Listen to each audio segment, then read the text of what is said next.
Clay Mercer's voice cut across the auction yard like a blade. $7. He turned to face the crowd, grinning wide enough to show the gap where his back molar used to be. $7 for 300 bags of bones-wearing wool. He pointed straight at Elena Ashford, and 300 people laughed with him. Sweetheart, your granddaddy's farm couldn't save itself. What makes you think you can? Elena didn't answer. She just folded the bidding slip and put it in her coat pocket. She had just spent nearly every dollar she had left in this world. And the man who ran Caldwell Ridge's most powerful ranching operation had just made her the punchline of a joke she hadn't signed up for. If that were you standing in that frozen yard, 300 sets of hollow eyes staring at you through the fence rails, and an entire county laughing at your back, what would you have done? Before this story goes any further, if you've ever believed in something when nobody else would, if you've ever been the person standing alone while the crowd walked the other direction, hit that subscribe button right now and stay with me until the very end. This channel is for people who know what it means to be underestimated. Drop a comment below and tell me what city or country you're watching from. I want to see how far this story travels. Now, let's go back to that auction yard because what happened next is something Caldwell Ridge is still talking about. The morning Elena Ashford drove her grandfather's old pickup truck down to the Caldwell Ridge livestock auction. The temperature was 11 degrees and the sky was the color of old pewter. The kind of cold that doesn't just bite, it settles into your bones like it plans to stay there. She had the heater cranked all the way up, but one of the vents had been broken since September, so cold air leaked in from the passenger side, and no matter how she angled herself against the door, she couldn't quite get warm. That should have been a sign. She was 21 years old. She had been back on her family's mountain property for 6 months, long enough to watch her grandmother's hand shake at the breakfast table, long enough to learn that the farm had not turned a profit in 11 years, long enough to understand that the people in town who asked how she was doing didn't really want the honest answer. She had left a 2-year college program in agricultural science, not because she failed, but because her grandmother had called her on a Thursday in March, and the tremor in the old woman's voice told Elena everything she needed to know before a single word was spoken. She had packed one bag, driven 8 hours, and never looked back. Not because she was noble, because she didn't know what else to do. The auction barn smelled the way all auction barns smell: manure, diesel exhaust, and cold metal. 300 or more people had gathered that morning, more than the usual crowd, because word had gotten around about the Delaney flock. Old Porter Delaney had died without a will, and without a family member willing to take on 300 head of sheep that had been, by most accounts, badly neglected for the better part of 3 years. The county had seized the animals. The auction house had listed them. And the consensus among every serious rancher in the region was that buying them would be an act of pure stupidity. Elena had heard that consensus. She had heard it at the feed store. She had heard it at the gas station. She had heard it from her neighbor Dale, who stopped by to borrow a post digger and stayed for 40 minutes delivering his unsolicited opinion on sheep markets and the foolishness of young people who thought they understood things they didn't. She had listened to all of it. She had nodded at the appropriate moments. And then she had driven down to the auction barn anyway. She got there early enough to walk the pen before the bidding started. What she saw was not pretty.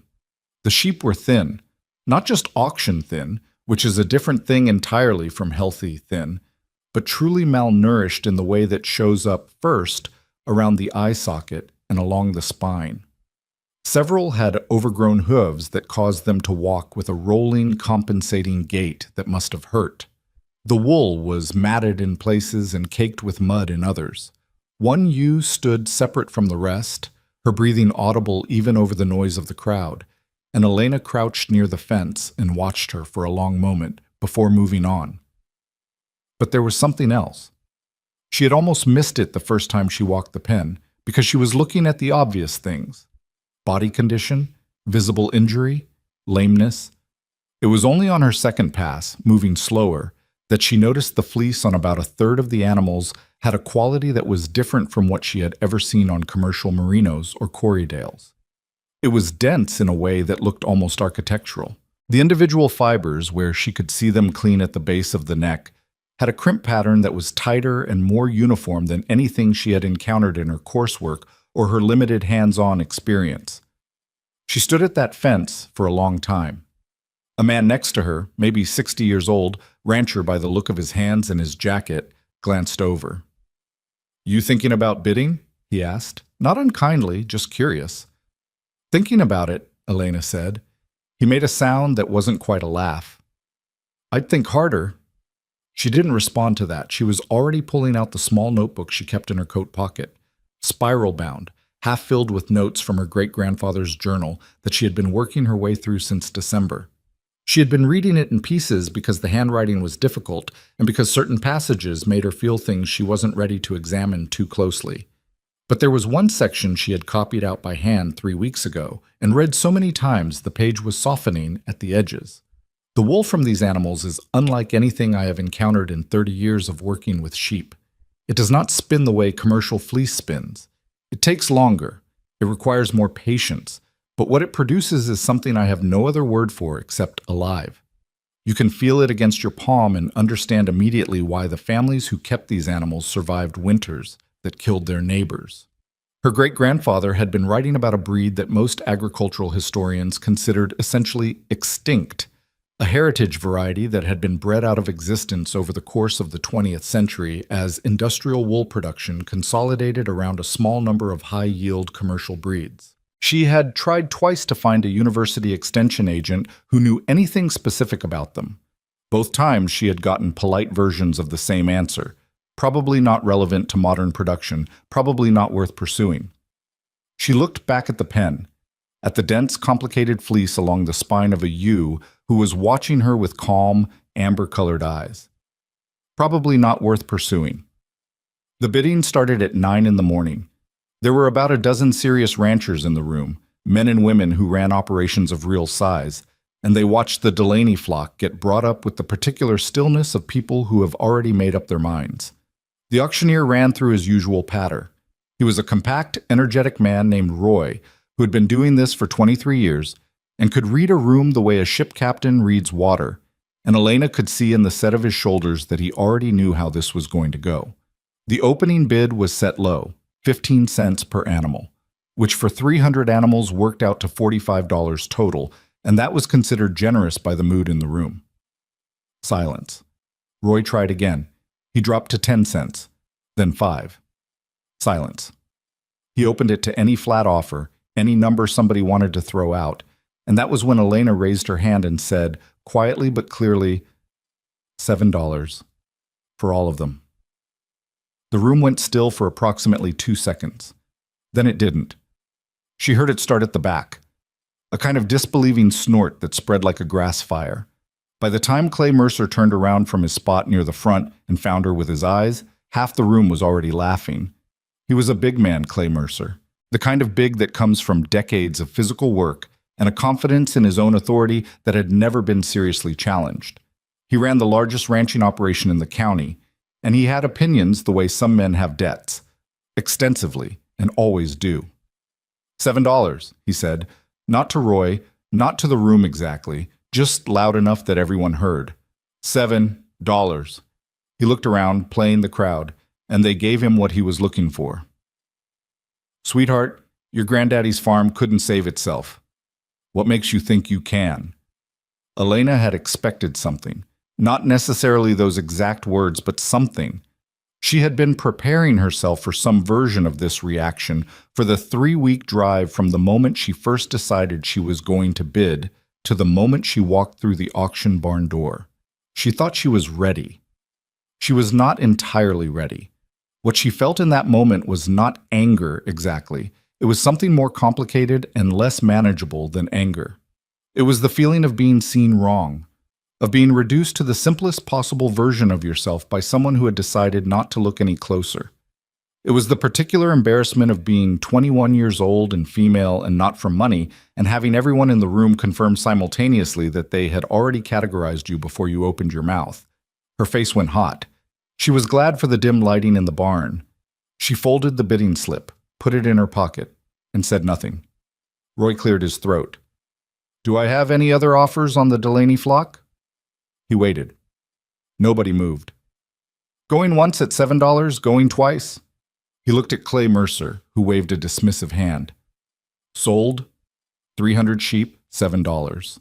and the sound of a county laughing at her back as she walked to the payment window. The logistics of getting 300 animals from the auction yard to her property 22 miles up the mountain road took the better part of the day and cost her more in transport fees than she had paid for the animals themselves. She borrowed 2 trailers from a man named Gerald, who ran a small equipment rental operation on the south edge of town, and who was, to his credit, the only person she encountered that day who did not offer her his opinion on whether she was making a mistake. They arrived at her farm just before dark. She stood at the gate and watched the sheep file out of the trailers and into the largest of her pastures, and she tried to feel something clean, some version of satisfaction or certainty or righteous confidence. What she felt instead was the specific ground-level terror of someone who has made an irreversible decision and is now standing on the other side of it. 300 animals. 300 animals who needed feed she hadn't fully sourced, medical attention she wasn't fully qualified to provide, shelter that hadn't been properly winterized, and care that was going to require more hours per day than there are hours per day. She had a notebook full of her great-grandfather's handwriting, a 3-year-old agricultural extension textbook she'd found in her grandmother's spare room, and approximately 9 months of experience with a flock of 14. She was 21 years old, and she was standing in the dark watching 300 starving sheep negotiate a pasture they had never seen before while the temperature dropped through the floor. Her grandmother appeared at her elbow. Nora Ashford was 78 years old and moved slowly now, but she moved with the particular economy of someone who had never wasted motion in her life. She stood beside Elena for a while without saying anything. That was something Elena had always valued about her grandmother. The woman understood that silence was not the same as absence. Finally, Nora said, "Your great-grandfather would have done the same thing." Elena kept her eyes on the flock. "Yeah?" "He would have been terrified too," Nora said. "He just wouldn't have admitted it." Elena almost laughed. Almost. "Am I that obvious?" "Only to me." Nora put her hand briefly on Elena's arm, just a touch, and then turned back toward the house. "Come inside when you're ready. There's soup." Elena stayed outside for another 20 minutes, watching the sheep settle, watching the ones with the bad hooves try to find ground that didn't demand too much from them, watching the ewe, with the labored breathing, find a sheltered corner of the fence and lower herself slowly to the ground. She counted animals the way she would count them every evening for the next 3 months, obsessively, the way you count things when you know the number could change without warning. 300 head, $7, and the whole of Caldwell Ridge waiting to see her fail. She went inside and ate soup with her grandmother and didn't say much, and afterwards she sat at the kitchen table with her great-grandfather's journal open in front of her and read until her eyes went dry and her back ached from the wooden chair and the kitchen clock showed 20 past midnight. There was a passage she had skipped before, not because she hadn't noticed it, but because something about it made her uncomfortable in a way she couldn't articulate. She found it again that night. People will tell you the value of a thing is determined by what others are willing to pay. I have found that to be one of the more expensive lies a person can believe. She read it twice.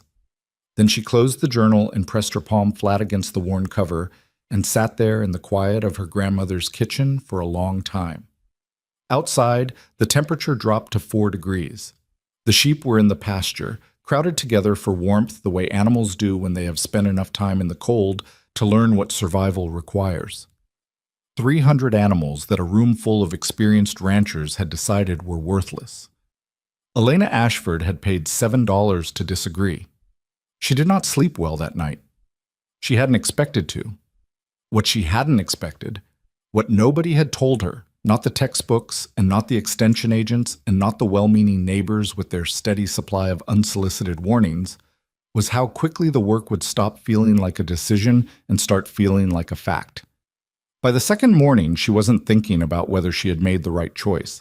She was thinking about the ewe in the corner whose breathing had sounded worse at the 5 o'clock check, and whether the selenium levels in the feed she had were adequate, and how many more nights she could stretch the hay she had before she needed to source more.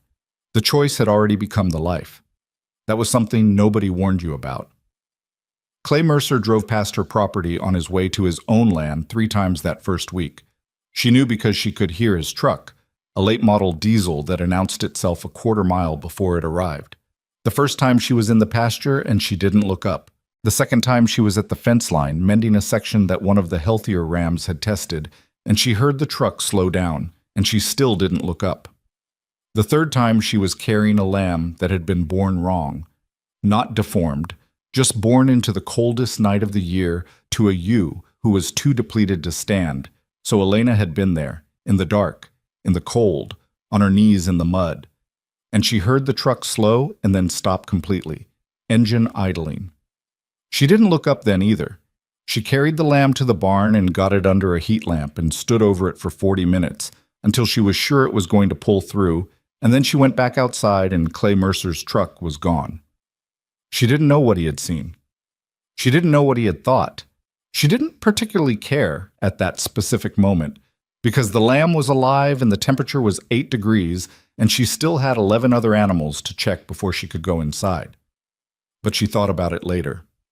Lying in bed at 2 a.m, listening to the wind work at the corners of the old farmhouse, she thought about that truck sitting at the side of the road, engine running, watching her carry that lamb across the dark pasture. She thought, let him watch, and then she thought, just don't let me lose this animal. The lamb's name, eventually, was Seven. Her grandmother named it. Elena thought that was either the most obvious thing in the world or the most fitting, and she couldn't quite decide which. By the end of the first month, she had lost 3 sheep. Each one was different, and each one was hard in its own specific way, and she did not let herself grieve past the point of what was useful because she couldn't afford the hours that real grief would have taken. She noted the losses in her record book with the same careful handwriting she used for everything else: date, animal number, probable cause, what she had tried, what she would do differently. She kept those pages separate from the rest. Not because she didn't want to see them, but because she needed to be able to look at them directly without having to sort through records of healthy animals to find them. Her neighbor Ruth, a retired school teacher who lived a mile down the road and had known Elena since she was 7 years old, came by in late January with a pot of chili and a look on her face that Elena recognized as the prelude to a conversation she didn't particularly want to have. "People are saying you should cut your losses," Ruth said. She said it gently, which was worse than if she had said it bluntly. Blunt you could push back against. Gentle required a different kind of energy. "People have been saying that since October," Elena said. "I know." Ruth set the chili on the counter and turned around and looked at Elena with the specific attention of someone who has watched a person grow up and is trying to see them clearly without the interference of old images. "I'm not telling you they're right. I'm telling you what they're saying." "I know what they're saying, Ruth." "Then why?" "Because I'm not finished yet." Elena heard the flatness in her own voice and modulated it, because this was Ruth, who had brought her chili in January when nobody else had thought to. "I'm not finished yet, that's all." Ruth looked at her for another moment. Then she nodded, slowly, the way you nod when you don't entirely agree but you recognize that agreement isn't what's being asked for. "All right," she said. "Eat the chili while it's warm." Elena ate the chili. It was the best thing she'd tasted in 3 weeks. That night she went back to her great-grandfather's journal and found the section she had been looking for, the part she had read quickly the first time and not fully absorbed. It was a description of the wool processing techniques specific to the heritage breed, the way the lanolin content changed the behavior of the fiber during washing, the temperature at which the natural crimp began to relax and how to prevent it, the specific combing sequence that preserved the structure of the fleece rather than disrupting it. She read it once, then again, then a third time with a pencil in her hand, marking things she didn't understand yet so she could find someone to ask. There was a name mentioned twice in the journal. A woman her great-grandfather referred to only as Margaret, a weaver who had been his closest source of knowledge on the subject of the heritage wool. The journal didn't give a last name and didn't give a location, and Elena had assumed this was a dead end until her grandmother, looking over her shoulder one evening, said quietly, "Margaret Hale. She lives up past the Granger Crossroads. She's old now, but she's still there." Elena looked at her grandmother.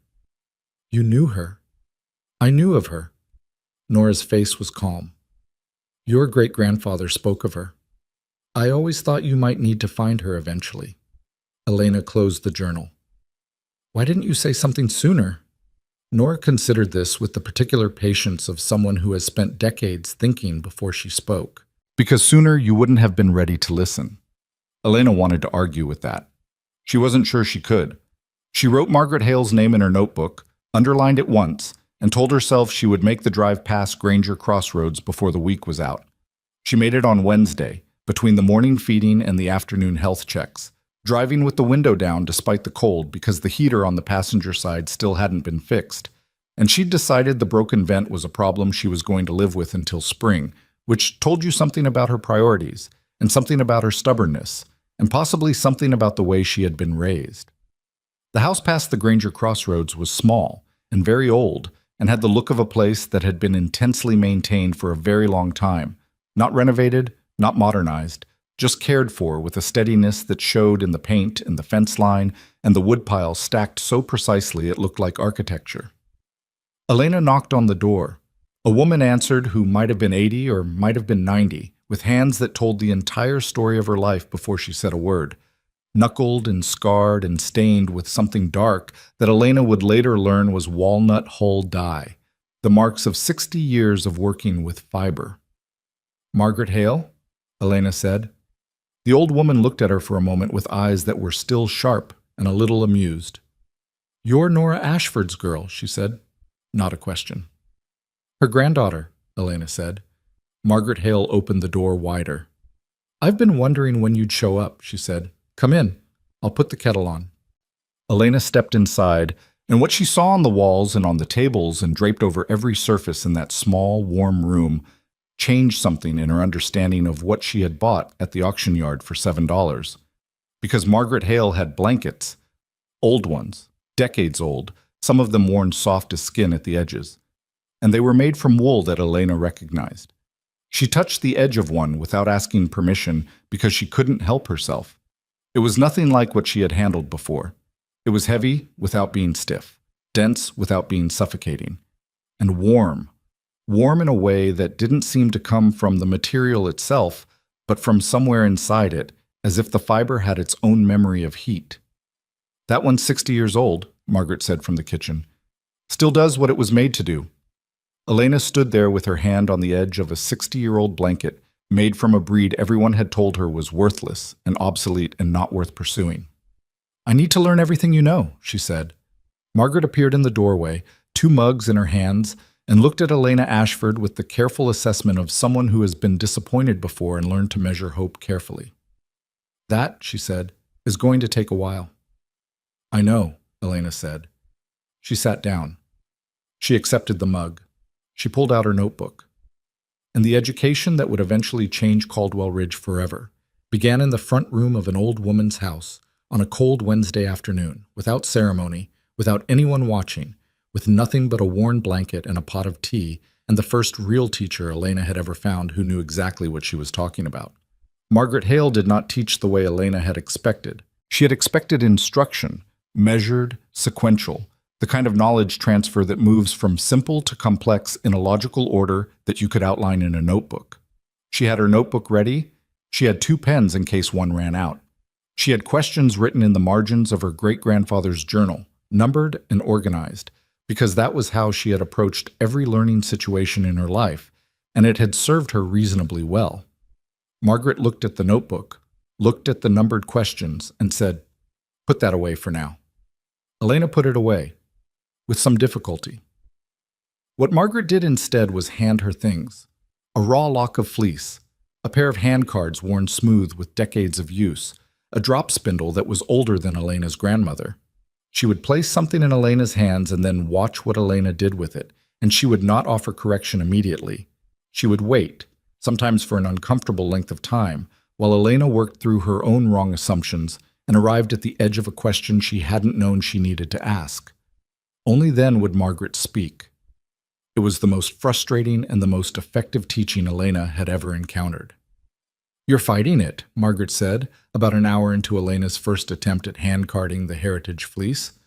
"Stop trying to pull it apart. The fiber wants to align. You're not convincing it. You're just moving with it." "There's a difference?" Enormous difference. Margaret took the cards from her, demonstrated for approximately 4 seconds, and handed them back. Feel that? Elena felt it. She didn't entirely understand it yet, but she felt it. How long did it take you to learn this? I'm still learning it, Margaret said, and she wasn't being modest. She said it the way you state a fact about weather. Elena drove to Margaret's house 3 times that first week, then twice the following week, because the demands of the flock were increasing in ways she hadn't fully projected, and something had to compress somewhere. And she made the decision that she would keep the visits to twice a week and use the time between to practice what she had learned. She was not naturally gifted at the handwork. Her fingers were strong, but they were not subtle, and subtlety was precisely what the heritage fleece required. She made mistakes. She made the same mistakes multiple times. She was not graceful about it, but she kept going back. And Margaret kept answering the door, and somewhere in the middle of the second month of those Wednesday and Saturday visits, something in Elena's hands began to understand what her brain was still working out. Meanwhile, the flock was teaching her its own curriculum. The heritage sheep were not like the commercial breeds she had read about in her textbooks. They were not placid in the way that generations of selective breeding for docility had made some breeds placid. They were watchful, and they had opinions, and they communicated those opinions clearly to anyone paying attention, which meant that working with them required a different kind of attention than Elena had been trained to give. They responded badly to being rushed. They responded worse to noise. A ewe who was stressed at shearing time would produce fleece that showed the stress in the fiber itself, a break point, a weakness along the shaft. And that weakness would be there in whatever you made from it, showing up weeks or months later as a failure in the finished cloth. Margaret had told her this. Her great-grandfather's journal had told her this.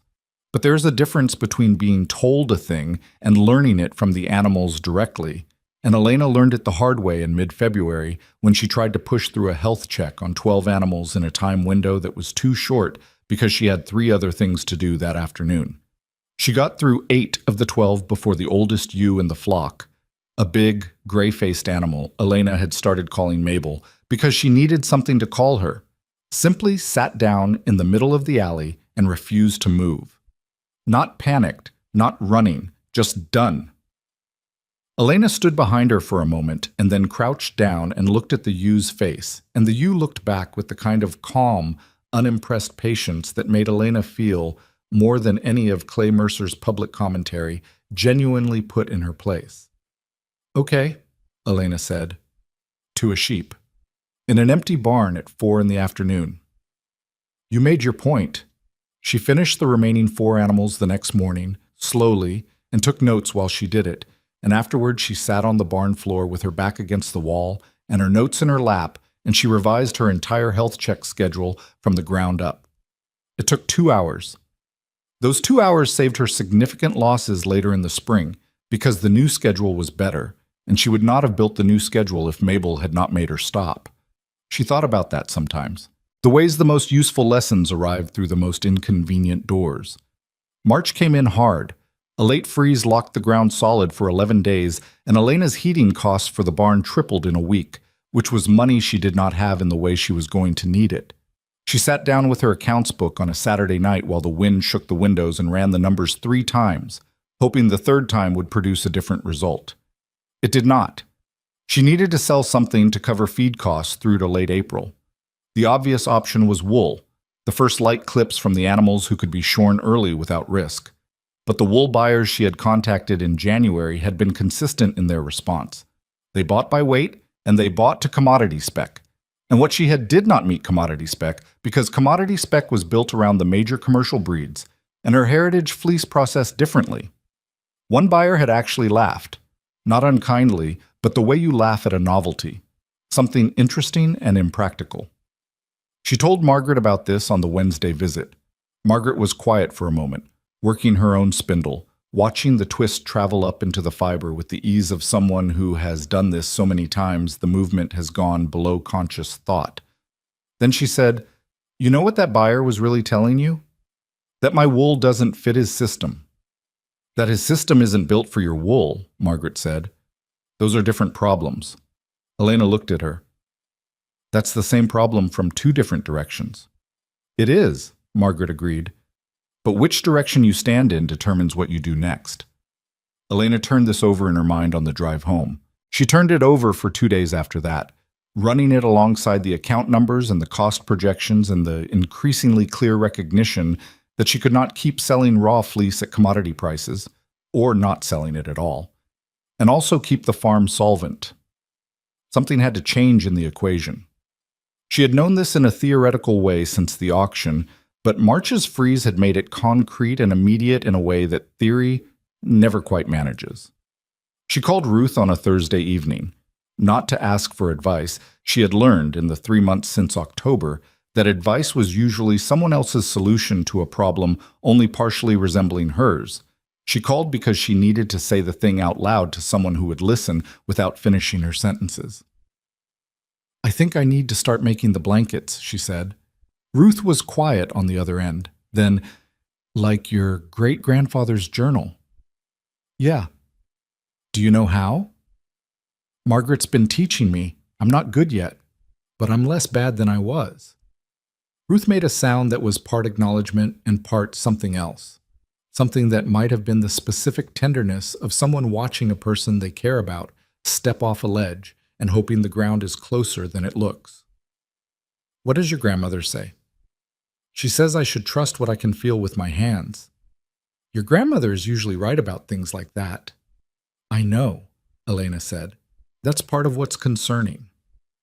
She began the first blanket in late March, working evenings after the flock was settled, at the kitchen table with the good lamp pulled close and her great-grandfather's journal open to the processing notes. She used fleece from 4 of the animals she was most certain were pure heritage stock.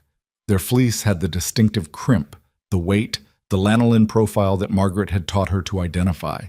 She had washed it in the specific temperature sequence the journal described, dried it flat the way Margaret had shown her, carded it by hand over the course of 6 evenings until her shoulders ached in new and specific places. The spinning took longer than anything else. She was using a wheel Margaret had loaned her, an old one, heavy, with a treadle that had been repaired at least twice and a drive band that she replaced with fresh cord before she started because the original had begun to fray. The wheel had a feel to it that she couldn't quite describe, a resistance and a rhythm that was different from the smaller wheels she had been practicing on at Margaret's house, and the first 3 sessions produced yarn that was uneven in ways she was not happy with. She brought samples to Margaret on Saturday. Margaret held the yarn up to the light from the window and turned it slowly. She didn't say anything for a long time. "It's uneven," Elena said, because the silence was making her feel it. "Parts of it," Margaret agreed. She was still looking at the yarn. "But the twist is right. The tension is right. You feel where it's uneven?" "The joins, where I had to draft out more fiber." "Yes." Margaret handed it back. "That's a joining problem, not a spinning problem, that you can fix." She picked up her own spindle and sat down in the chair by the window. "The tension took me 3 years to get consistent." "I don't have 3 years." Margaret looked at her with the particular patience of someone who has outlasted many varieties of urgency. "I know that. I'm not saying it to discourage you. I'm saying it so you understand that what you made is not bad. It's the beginning of something." Elena drove home with the yarn in a bag on the passenger seat and Margaret's words running alongside her own self-criticism, and somewhere in the middle of that internal argument, she made a decision that she had been circling around for weeks without committing to it. She was going to make the blanket. It was going to be uneven in places. She was going to sell it anyway, and she was going to price it at what it was worth. Not what the market expected, not what a commodity buyer would offer, but what the material and the labor and the knowledge that had gone into it actually represented. She told her grandmother that night. Nora looked up from her own project. She kept her hands busy in the evenings with various small tasks always had, and considered Elena for a moment. "How much are you going to ask?" Elena named the number. Nora nodded, slowly. "Good," she said. "You don't think it's too high?" "I think it's exactly right," Nora said. "The question is whether you believe it." Elena went back to the kitchen table and the wheel and the lamp. She worked until midnight. She made mistakes. She found her rhythm and then lost it and then found it again at a different place than before, which was slightly better than where she had started. And she took that as the only encouragement the evening was going to offer. Outside, the freeze continued. The sheep were in the barn, stacked close for warmth, and she could hear them when she opened the back door to check the temperature gauge. A low, settled sound like a single large creature breathing, patient and present in the cold dark. She went back inside and kept working. The first completed blanket took her 6 weeks from raw fleece to finished piece. It was not the blanket she wanted to make. It had a section in the lower left corner where the weft tension had shifted and the weave was slightly looser than the rest, a fault she could see clearly when she held it flat, and a fault that anyone who knew what they were looking at would also see. She had considered unweaving that section and redoing it, and she had sat with that consideration for 2 full days before Margaret said, during one of their sessions, without Elena having described the specific problem, "The first one won't be perfect. The second one will be closer. The 10th one will be what you're trying to make. Ship the first one." Elena shipped the first one. She listed it with a brief description: heritage breed wool, hand-spun and hand-woven, traditional processing methods, and a photograph she took herself, badly lit because she didn't own the right equipment, in the kitchen on a Sunday afternoon. She priced it as she had said she would. She sent the listing to Ruth because she didn't have a real distribution channel yet, and Ruth knew more people in the county than Elena had met in her lifetime. Ruth sent it to 6 people. One of them was a woman named Donna Calloway, who ran a small country store 20 miles south of Caldwell Ridge, and who had been, Ruth said, looking for locally made goods to carry on consignment. Donna called Elena on a Tuesday evening. "I looked at your listing," Donna said. "I want to be honest with you about what I think." Elena braced herself. She had become, over the preceding months, reasonably skilled at receiving honest opinions she hadn't asked for. "Okay, the photo is terrible. I know. But I held a blanket made from this wool about 30 years ago at my grandmother's house, and I have been trying to find out where it came from ever since." A pause. "Is this the same breed?" Elena felt something shift in her chest.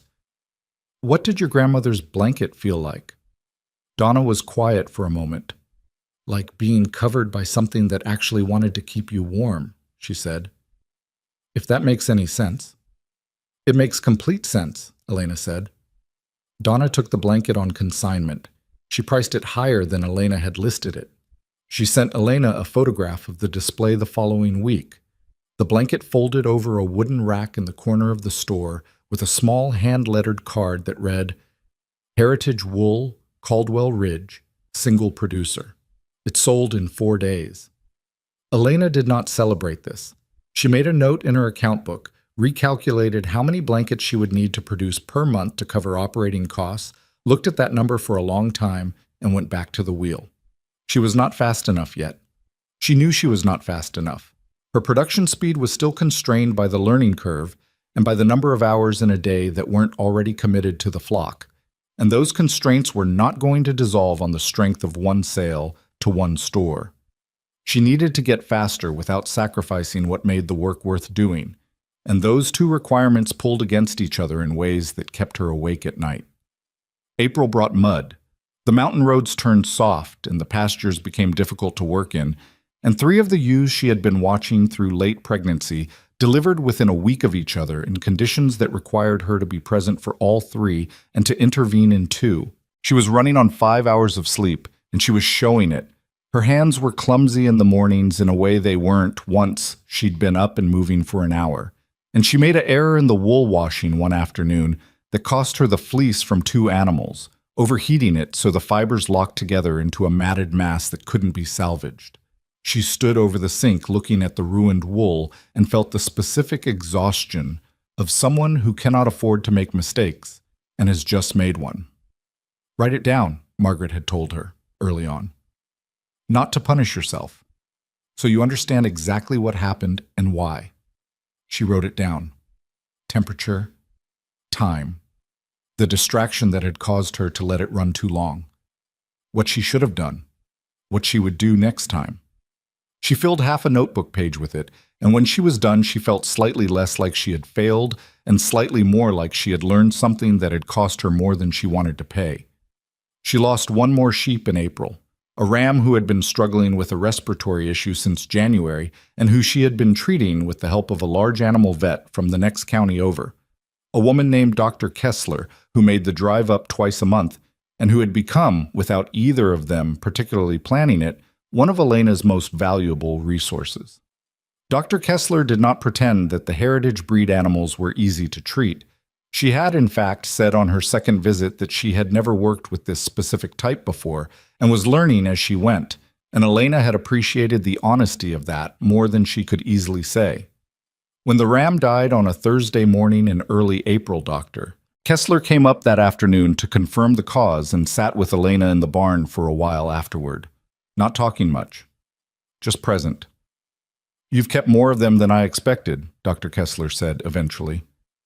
"I've lost 8, Elena said. The number sat in her mouth the way hard things do. "You bought 300 animals who were in significant distress, and you've brought 292 through a mountain winter. That's not nothing." Elena didn't answer right away. She was watching Mabel, the big gray-faced ewe who had sat down in the alley and refused to move in February, who was standing near the barn door watching the two of them with the same unimpressed patience she applied to everything. "I know," Elena said finally. "I just don't like losing them." "No," Dr. Kessler said. "You shouldn't." By May, Elena had completed 4 blankets. She had a 5th on the loom. Donna Calloway had sold 3 of the 4 and had called asking for more with a directness that Elena found both gratifying and slightly alarming, because the gap between what Donna could sell and what Elena could produce was wide and showed no sign of narrowing at the rate she was currently moving. It was Donna who first said the word that Elena had been avoiding. "You need help," Donna said, not unkindly, just as a fact that had been sitting in the room long enough that somebody needed to name it. "I know," Elena said. "Then why haven't you—" "Because I don't know who to ask," Elena said, "and because—" She stopped, started again. "The process matters. It's not something you can hand off to someone who doesn't understand what they're working with. I've watched what happens to heritage fiber when it goes through industrial processing. It loses everything that makes it worth what I'm charging. I can't compromise that and still sell the blankets at this price." "Then you need someone who understands what they're working with," Donna said. "That's a different problem from needing help." Elena thought about that. She thought about it for 3 days, which meant it was turning over underneath everything else she was doing. The flock checks and the spinning and the accounting and the twice-weekly drives to Margaret's house. And that persistent background rotation was a sign she had learned to recognize in herself. It meant she was close to something. Not the answer exactly, but the shape of the answer. She found the shape of it on a Saturday afternoon at Margaret's house. She had arrived early that week, and Margaret had not yet finished with another visitor, a woman about 60 years old who was sitting at the table across from Margaret with a small loom in front of her, and the careful, concentrated expression of someone relearning something they had once known. Elena sat in the corner with her own work and didn't interrupt, and she watched the woman's hands and the way Margaret corrected her. The same patient, observational method she had used with Elena, waiting for the right question before offering the answer. After the woman left, Elena said, "Who is she?" "Her name is Frances," Margaret said. "She learned to weave from her mother 40 years ago and stopped when the children came. She wants to start again." "Does she know about the heritage breeds?" Margaret looked at her, not surprised exactly, but attentive in the way she got when Elena was approaching something she thought worth encouraging. "She knows what her mother showed her, which was general weaving." "Why?" "Because I need someone who can learn the specific process, and someone who already knows weaving is closer to that than starting from nothing." Margaret was quiet for a moment, the productive kind of quiet. "There are others," she said finally. "People who learn traditional fiber work and set it aside when there was no market for it. Frances isn't the only one." "How many others?" "3 that I know of who could be taught what you need. Maybe more." She paused. "This would take time, teaching them properly." "I know," Elena said. "I'd need your help." Margaret looked at her with the careful, unsentimental attention she brought to everything. "You're not just talking about production capacity," she said. "No," Elena agreed. "You're talking about keeping the knowledge from disappearing again." Elena hadn't said it in those words, but yes, that was exactly what she was talking about. Would that be something you'd want to be part of?" Margaret didn't answer immediately. She picked up a lock of fleece from the basket beside her chair and began working it between her fingers, the automatic motion of someone whose hands think independently. Outside the window, the light was the particular gold of late May afternoon, long and low and gentle in the way that light in the mountains can be when the season finally shifts direction. "My mother taught me," Margaret said eventually. Her mother taught her, and I have had nobody to teach. She looked at the fleece in her hands. "Yes, it's something I'd want to be part of." Elena drove home that evening with the window down, the air warm enough now to want it, and something settled in her chest that hadn't been settled for a long time. Not certainty. She was too far past the place where certainty felt available to her, but something in the direction of purpose that was wider than survival. She had come back to this mountain to care for her grandmother. She had bought 300 sheep because she had looked at them and seen something no one else in that auction barn had been willing to look closely enough to see. She had spent 6 months being exhausted and afraid and occasionally wrong in costly ways and always behind on something. But the blankets were real. The wool was real. The knowledge that Margaret held, and that was in her great-grandfather's journal, and that Francis and whoever else could be taught, that was real too. She pulled into the farm drive and sat for a moment with the engine off. The flock was in the evening pasture, moving the way they did at this hour, slow and settled and purposeful. Mabel was visible near the fence line, her gray face turned toward the truck with the same unimpressed patience she had been applying to Elena since February. "I know," Elena said. She got out of the truck and went to start the evening checks. There was still 3 hours of work before she could go inside, and she had a letter to write to Francis, and she hadn't eaten since noon, and the 5th blanket needed 2 more days on the loom before she could cut it off and start the finishing work. But the evening pasture smelled of late spring, and the sheep moved quietly around her boots as she walked the fence line, and somewhere in the details of the work that still needed doing, something had quietly, without announcement, begun to change direction. She didn't name it yet. She had learned to be careful about naming things too early, but she felt it. The way you feel a shift in weather before the clouds have changed, something in the air, something in the quality of the light, something that the oldest parts of you recognize before your conscious mind has finished catching up. She counted the flock the way she did every evening. 292, same as yesterday, same as the day before. Every one of them still here, still standing, still producing the wool that everyone in Caldwell Ridge had once agreed was worth nothing at all. She made a note in her record book, set it under the fence rail, and kept walking. Frances Alderman showed up on a Tuesday morning in early June with a loom strapped to the back of her pickup truck and an expression that suggested she had argued with herself about coming, and the argument had not been entirely resolved. Elena met her at the gate. She had met Frances only once, briefly, at Margaret's house, and what she remembered was the careful hands and the relearning posture, the particular attentiveness of someone who knows they once understood something and is approaching it again from a position of humility they hadn't needed the first time around.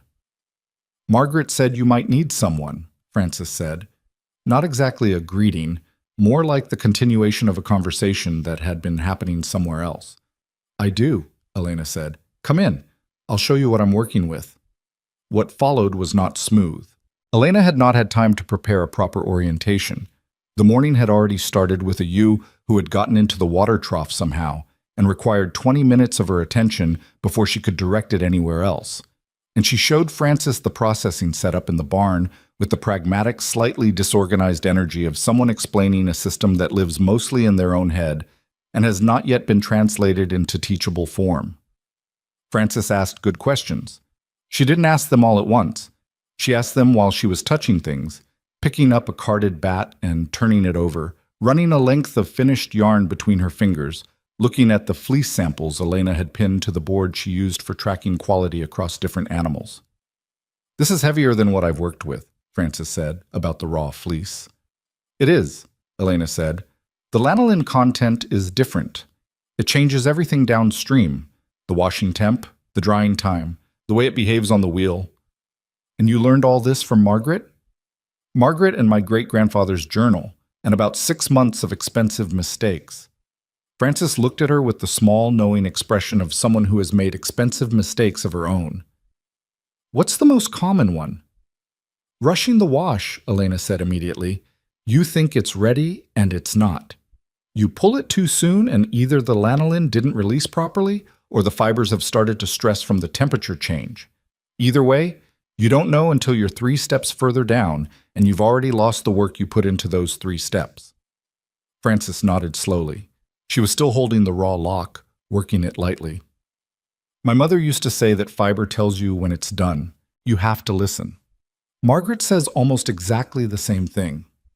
They looked at each other for a moment across the processing table, and something settled between them. Not friendship yet, not exactly, but a recognition. The specific recognition of 2 people who have been taught by patient women and are trying to carry what they were given forward into circumstances those teachers could not have predicted. "All right," Frances said. She set the fleece down with the careful deliberateness of someone making a decision. "Show me the temperature sequence." The summer that followed was the hardest and the strangest Elena had experienced since coming back to the mountain, which was saying something because none of the preceding seasons had been simple. It was hard because the workload was now distributed across 2 people, but the organizational demands had tripled. She was managing a flock, running a processing operation, maintaining her relationship with Donna's store, driving to Margaret's twice a week, and now also teaching Frances the specific techniques that Margaret had taught her, which meant holding 2 versions of the process in her head simultaneously. The version she was still refining for herself, and the version she needed to make legible to someone else. Teaching it to Frances made her understand it differently. This was something she hadn't expected. When you are learning something, you are inside it, moving through its logic with your attention focused forward. When you have to explain it, you're suddenly required to see it from outside, to understand not just what you do, but why you do it, in language someone else can use. Elena found herself, more than once, stopping in the middle of an explanation because she had reached a point where her hands knew the answer and her mouth couldn't follow. "You do it like this," she would say, and show. "But why that way?" Frances would ask. And Elena would stand there for a moment, working backward from the gesture to the principle behind it. And sometimes she would know the answer, and sometimes she would say, "I'll ask Margaret on Saturday," and write it in her notebook, and the notebook was filling up faster than it ever had. It was good. It was genuinely good, this process, even when it was inconvenient and occasionally humbling. The problem was that it was also slow. She had told Donna she would have 6 blankets by September. She produced 4. Donna sold all 4 within 3 weeks of them arriving at the store, and called with a waiting list that had 8 names on it, which was gratifying in the way that being told your boat is seaworthy is gratifying when you are currently standing in water. "People are talking about these," Donna said. "I mean, really talking, not just, oh, that's interesting local stuff. I had a woman drive 40 miles because her neighbor showed her the one she bought in July." "How old was the neighbor?" Donna paused. "Why does that matter?" "I'm trying to understand who's buying them." "Both blankets were bought by women in their 60s, Donna said. "The one who drove 40 miles was probably 70. Is that helpful?" It was helpful. Elena turned it over while she was at the wheel that evening, the rhythm of the treadle underneath the thought. People who remembered things. People whose hands had held enough different materials over enough years that they could feel the difference between what she was making and everything else on the market. People who had grown up in a time when not everything was made to be disposable. She mentioned this to Margaret on Saturday. "Of course," Margaret said, as if this were obvious, which, from where she was sitting, it probably was. "The people who know what they're touching are the people who've touched a lot of things. You can't fake what you're making. You can't shortcut it. The people who've been around long enough have calibrated hands. They feel it before they can explain it." "Like Donna's customer," Elena said. "She said it felt like it wanted to keep you warm." Margaret smiled. It was not a common expression on her face, and it changed it considerably. "Yes, that's the one. That's the thing." She said it quietly, like something she had been waiting to hear someone else say. July passed and most of August, and the second small group of learners Margaret had identified began coming to Elena's farm on weekend mornings. 2 women, 1 man, a retired schoolteacher named Harold, who had learned to weave in his 30s from a neighbor and had set it aside for 20 years and approached the relearning with the careful, methodical energy of someone who has decided not to waste the second chance.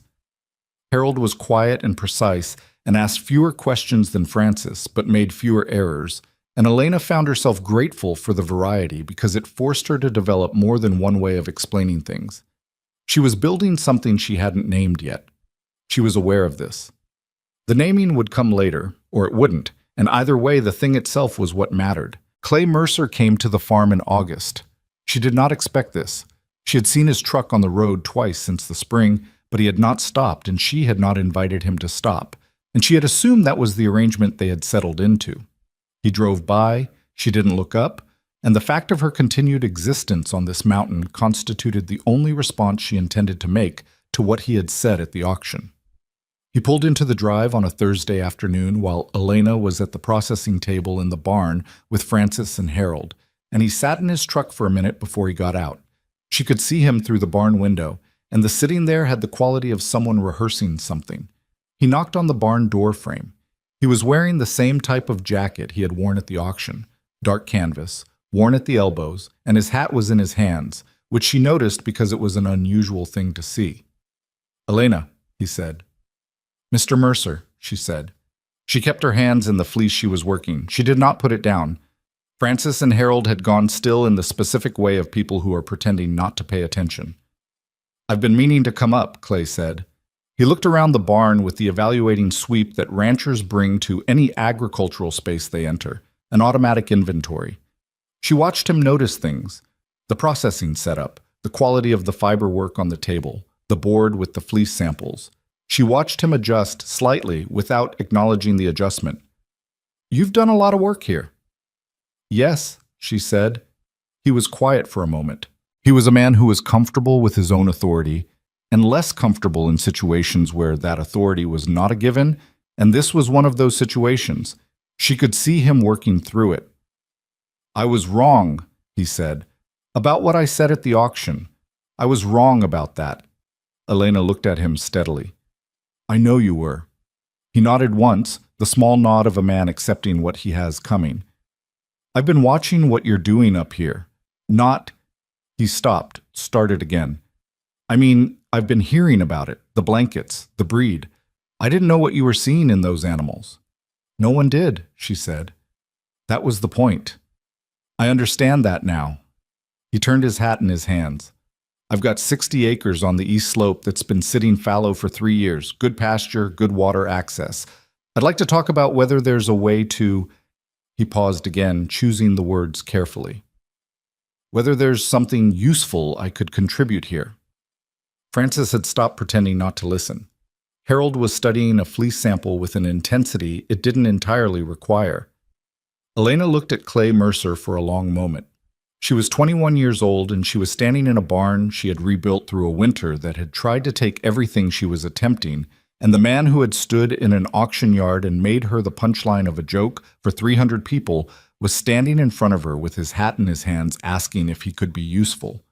She did not feel triumphant. She had expected, when she imagined this moment, to feel triumphant. What she felt instead was tired, and something that was adjacent to compassion but hadn't made it all the way there yet. And underneath both of those, a quiet, persistent pragmatism that said, 60 fallow acres with good water access is 60 fallow acres with good water access regardless of who owns them. "I'll think about it," she said. "Come back in 2 weeks." He nodded. He put his hat on. He looked like he wanted to say something else and decided against it, which was the right decision. He left. Francis looked at Elena the moment his truck was out of the drive. She didn't say anything. She just looked. "Don't," Elena said. "I wasn't going to say a word," Francis said, and went back to her work. September arrived with the particular beauty of mountain autumn that feels like a last offer before winter closes the negotiation permanently. The light going amber and long, the air holding a cold edge in the mornings that the afternoon sun only partially softened. Elena was running on better sleep than she had managed through the winter, which meant 5 to 6 hours instead of 4, and the flock was in the best condition she had seen since October. The lambs born in the spring were growing into their wool in ways that confirmed what she had suspected. The heritage characteristics were breeding true even in the first generation of lambs born on her farm, which meant the bloodline was stronger than the neglect of the Delaney years had damaged. Dr. Kessler came up in mid-September for the quarterly assessment and walked the flock with Elena for 2 hours, taking notes, checking the animals she flagged, asking questions about the breeding records Elena had been keeping with the same obsessive care she applied to everything else. "You know what this population is?" Dr. Kessler said toward the end of the walk. She had stopped near the gate and was looking back at the flock the way someone looks at something they are trying to fix in memory. "A remnant population of a heritage breed," Elena said. "A healthy, reproducing, documented remnant population of a breed that most agricultural geneticists would have told you 2 years ago was functionally extinct." Dr. Kessler turned to look at her. "This is not a small thing." "I know," Elena said. "Do you? Because you talk about it like it's a production problem." Elena looked at the flock. "I have to. If I talk about it the other way, I'll make decisions based on how important I think it is instead of what the work actually requires." Dr. Kessler considered this. "That's unusually self-aware." "I've had time to think," Elena said. "About 14 months of it, mostly between midnight and 2 in the morning." She met with Clay Mercer 2 weeks after he had come to the farm, at a diner in town, on neutral ground she chose deliberately. She brought her account books and her flock expansion projections, and the grazing capacity estimate she had worked out based on what she knew about her own land. He brought nothing written, which told her something about how he was approaching the meeting. He was used to negotiating from memory and from reputation, and from the assumption that his scale of operation was its own argument. She opened with the projections. He looked at the numbers. He was a man who understood numbers, and she watched his expression shift as he moved through what she had laid out. "You've grown the production capacity faster than I would have predicted," he said. "I've had help," she said. "Francis and Harold and one other woman who started in August. And Margaret Hale is doing most of the training." He looked up at Margaret's name. "I know Margaret. Didn't know she was still active." "She's very active," Elena said. "She's the most important person in this operation, honestly." Something moved across his face at that. A recognition, maybe, that the thing he had laughed at in October had become, in the 14 months since, something with a structure he hadn't imagined. "What would you need from the East Slope pasture?" "Controlled access," she said. "My animals, my management decisions, my standards for the flock. The heritage animals cannot be crossed with commercial breeds. 1 generation of crossbreeding and the fleece quality changes in ways that can't be reversed. I need that to be absolute." "That's not a problem," he said. "It needs to be in writing," she said. He looked at her. "You don't trust me." "Mr. Mercer," she said as evenly as she could manage, 14 months ago you stood in front of 300 people and told me my family's farm couldn't save itself and implied I was too young and too foolish to understand what I was doing. I don't say that to be unpleasant. I say it so we're both clear about what kind of relationship we're starting from and what it would take to build something different." He held her gaze for a moment. He was not a man who was often talked to directly, she could see that. But he was, underneath the authority and the certainty and the history of being right enough times that he'd stopped checking. He was an honest man. She had sensed this at the auction, somewhere underneath her anger. A man who said wrong things sometimes but meant what he said. "In writing," he agreed. They worked out the terms over the next 3 weeks with the help of a county lawyer Elena paid for out of the blanket proceeds. The agreement gave her grazing access to the East Slope pasture, established clear protocols around flock management, and included a provision she had written herself, 3 lines, plain language, that stated that any dispute about the heritage breed standards would be resolved according to the documented guidelines in her great-grandfather's journal, a copy of which was attached as an exhibit. The lawyer had raised an eyebrow at that last part. "Is this enforceable?" he asked. "I don't know," Elena said, "but it means he has to read it before he can disagree with it." The lawyer had looked at her for a moment. "How old are you?" 22, she said. He signed the documents without further comment. October came, and with it the first anniversary of the auction, which Elena did not mark in any formal way but was aware of the way you are aware of weather changing, a background atmospheric knowledge that sits underneath the daily work. She had driven past the auction barn twice in the last 2 months and not particularly felt anything, which surprised her. She had expected the building to feel significant, and it just looked like a building. The flock stood at 311 now, The spring lambs had survived at a rate that Dr. Kessler called remarkable, given the conditions of the founding animals. Production had expanded to 9 blankets in the last 3 months, which was still not enough to meet demand, but was measurably better than where she had been in the spring. And then November came. The forecasts had been warning about it for 10 days before it arrived. A system building offshore, a temperature pattern that the meteorologists kept qualifying with words like historic and unprecedented for the region, in ways that people in mountain communities learn to take seriously because mountain communities have longer memories about what weather can do than the forecast models do. Elena spent the week before the storm in preparation. She did not sleep much that week. She reinforced the barn insulation with materials she had been stockpiling since September. She sourced additional feed and had it delivered before the roads became unreliable. She checked the heating system 3 times, found a fault in the secondary line, fixed it herself with Harold's help over the course of a cold afternoon that left them both cursing mildly at the equipment and each other in the comfortable way of people who have worked together long enough to have a shared language for frustration.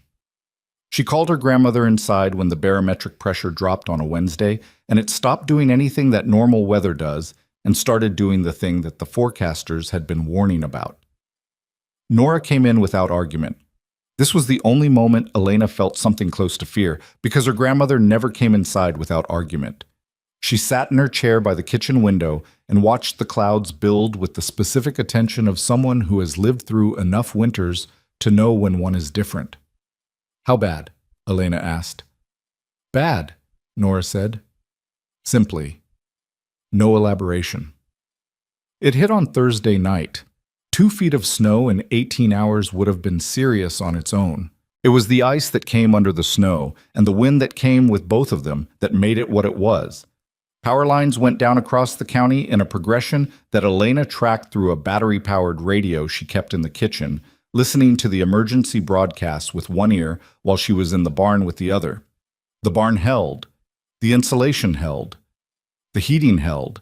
The secondary line repair held, which she thought about later with a gratitude so specific it was almost physical. The flock huddled the way they always huddled in cold, but they were in better condition than they had been the previous winter, and they had 292% more genetic stubbornness than any commercial breed Elena had encountered, which was not a scientific measure but felt accurate. She was in the barn at 3 a.m. when the main power failed. She had flashlights. She had the backup propane heater she had sourced in October and installed over Harold's mild skepticism. She had the knowledge, accumulated over 14 months of not sleeping enough and making expensive mistakes, and writing everything down and going back to Margaret's house, even when she was too tired to drive straight. She had all of that, and it was enough. The next 72 hours were the hardest of her life. Not because of the flock was managing, which was a sentence she would not have been able to say about the Delaney animals 14 months ago. The hardest part was the other people. Because without power, without heat, in temperatures that dropped to 11 below at the valley floor and colder on the mountain, the phone calls started. Ruth called at 6 a.m. with a calm voice that had fear underneath it, like water under ice. Her furnace was out. She had an electric blanket but no power. She had a fireplace, but the chimney hadn't been swept since the previous owner lived there, and she wasn't sure it was safe.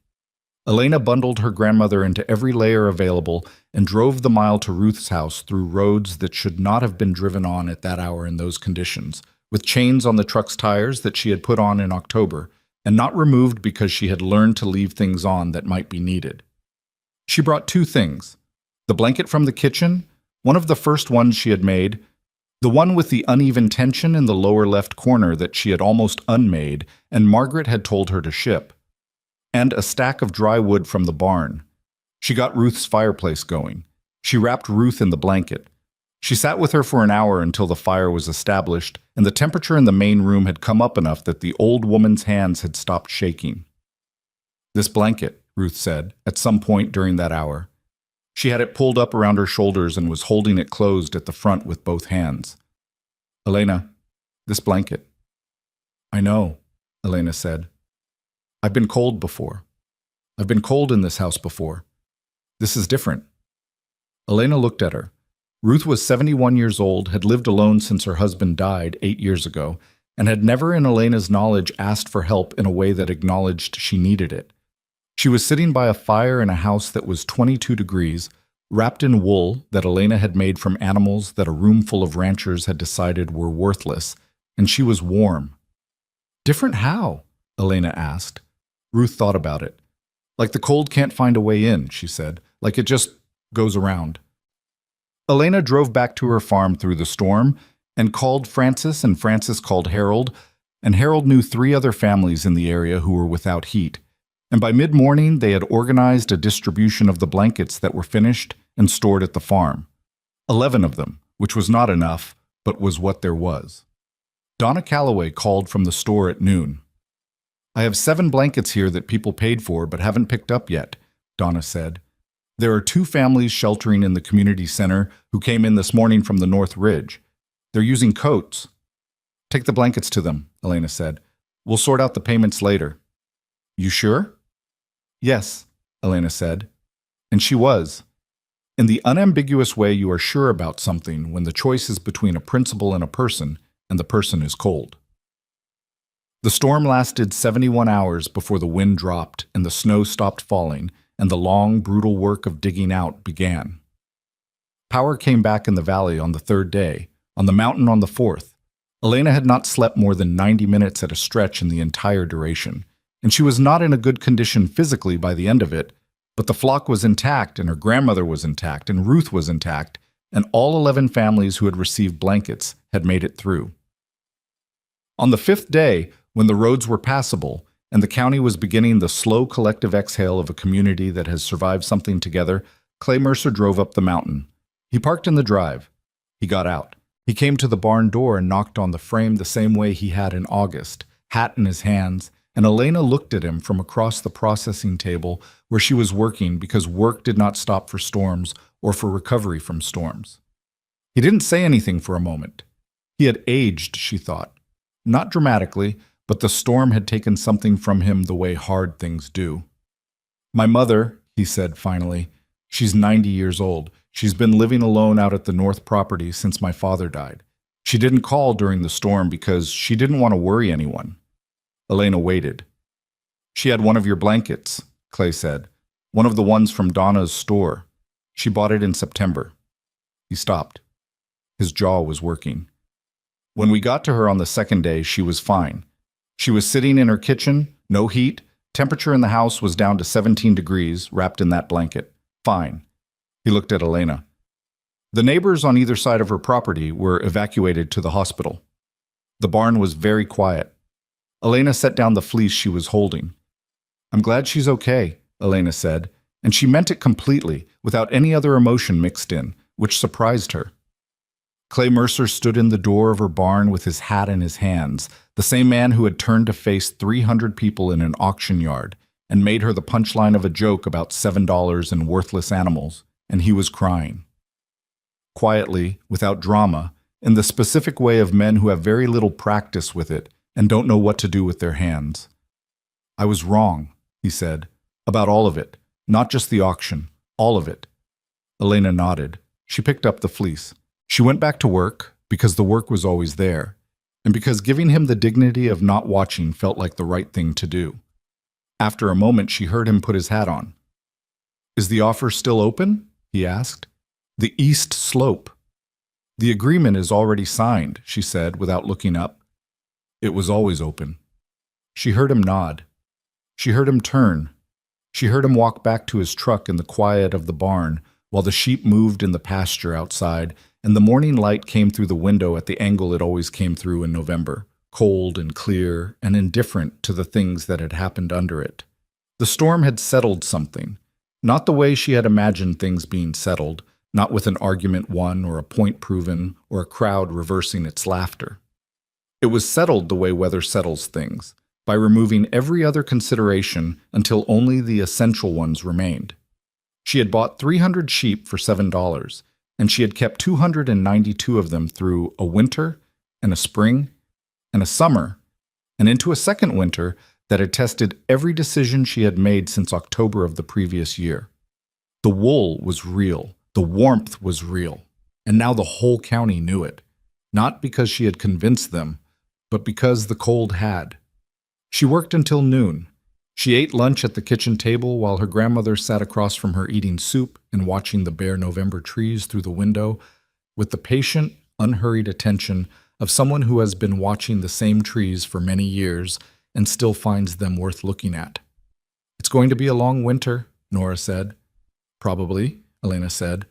"We'll need more blankets." "I know." Elena looked at her soup.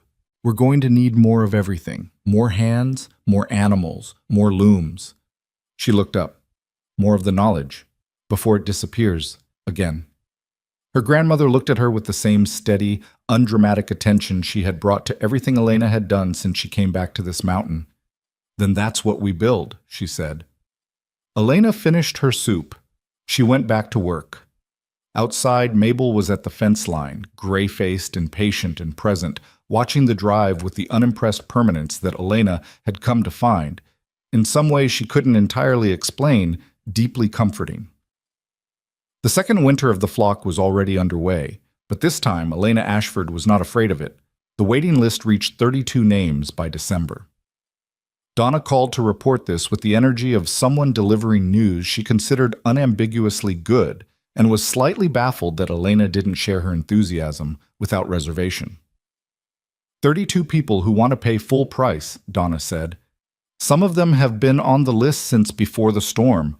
Elena, do you understand what that means? It means I'm going to disappoint 32 people if I can't produce faster, Elena said.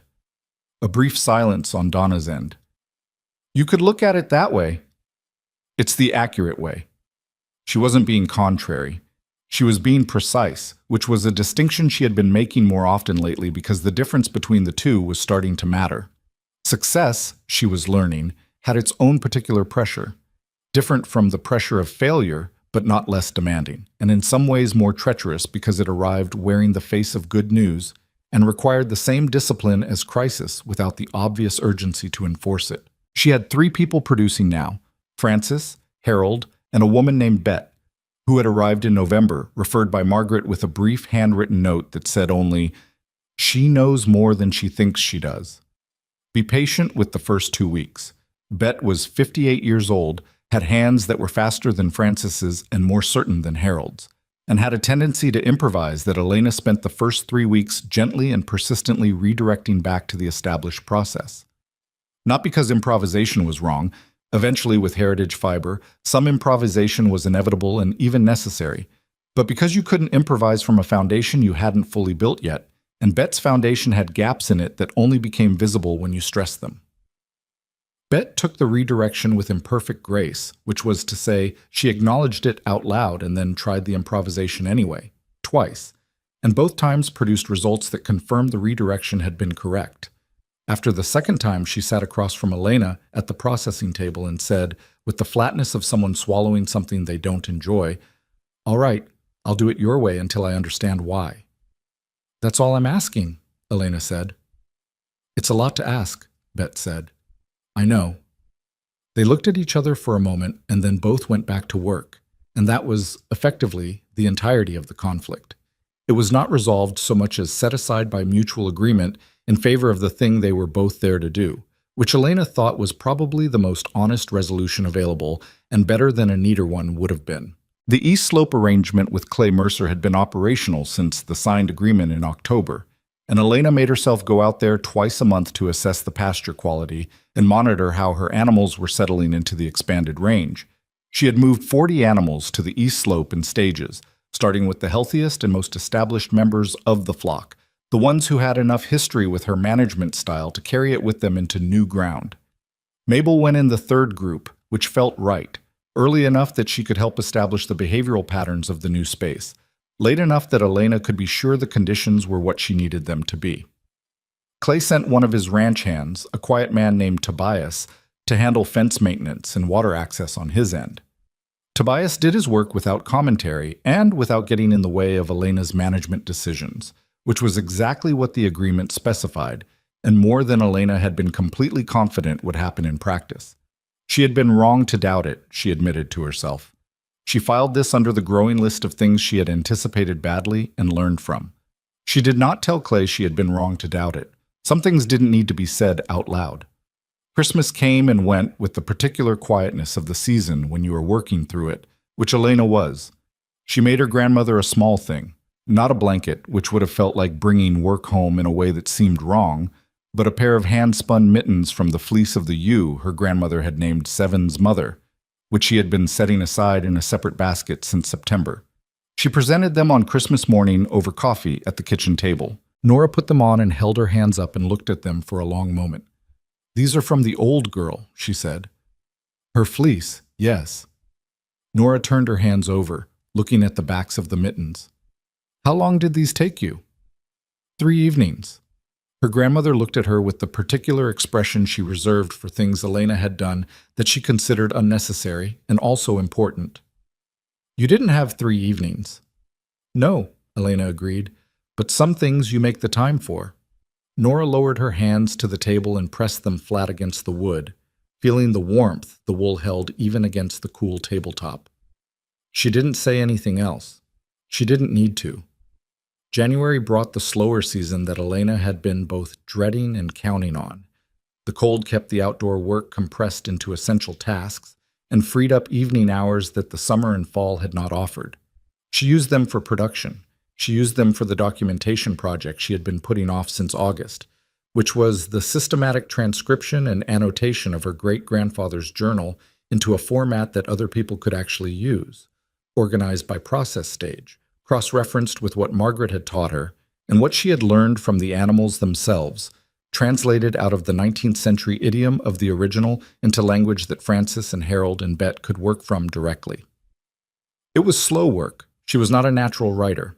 She was a person who kept careful records, which is a different skill, and the gap between those two things showed up most clearly when she tried to explain something she could do with her hands in language that would allow someone else to do it with theirs. She asked Ruth for help with the writing. Ruth had been a school teacher for 31 years and had opinions about clarity in written language that she did not hesitate to share. "This sentence," she said, during one of the evening sessions she came up to the farm to work on it, pointing at a paragraph Elena had spent an hour constructing, "tells me what you do, but not what it feels like to do it correctly. Those are both necessary." "I'm not trying to write literature," Elena said. "You're trying to write instruction," Ruth said.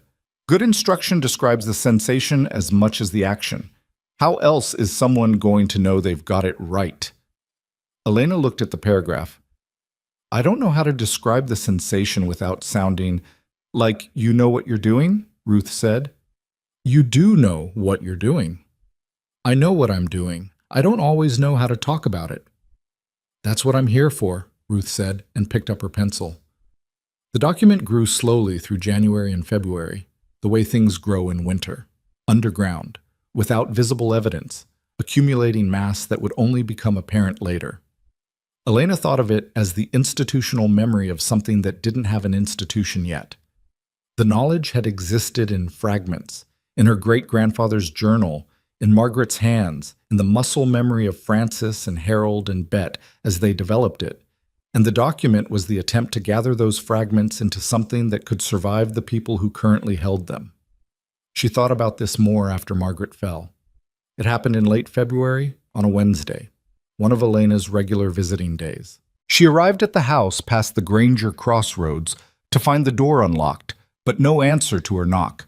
And after 2 minutes of mounting unease, she went in and found Margaret at the bottom of the 3 steps between the kitchen and the back room, sitting on the floor with her back against the wall and one hand braced on the step beside her. She was alert. She was not in distress.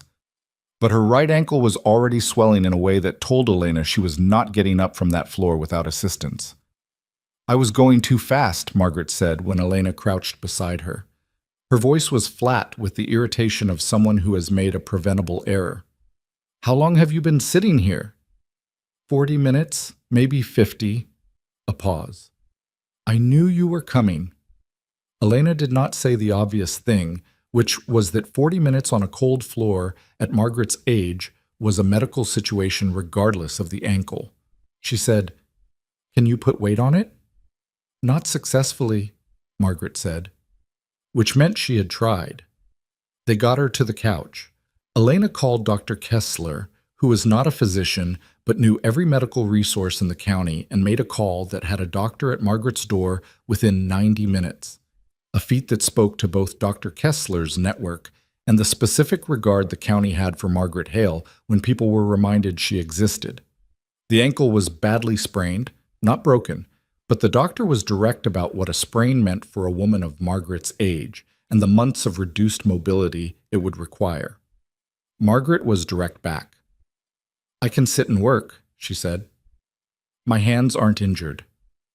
"Your hands aren't the concern," the doctor said. "They are to me," Margaret said, and that was essentially the end of that part of the discussion.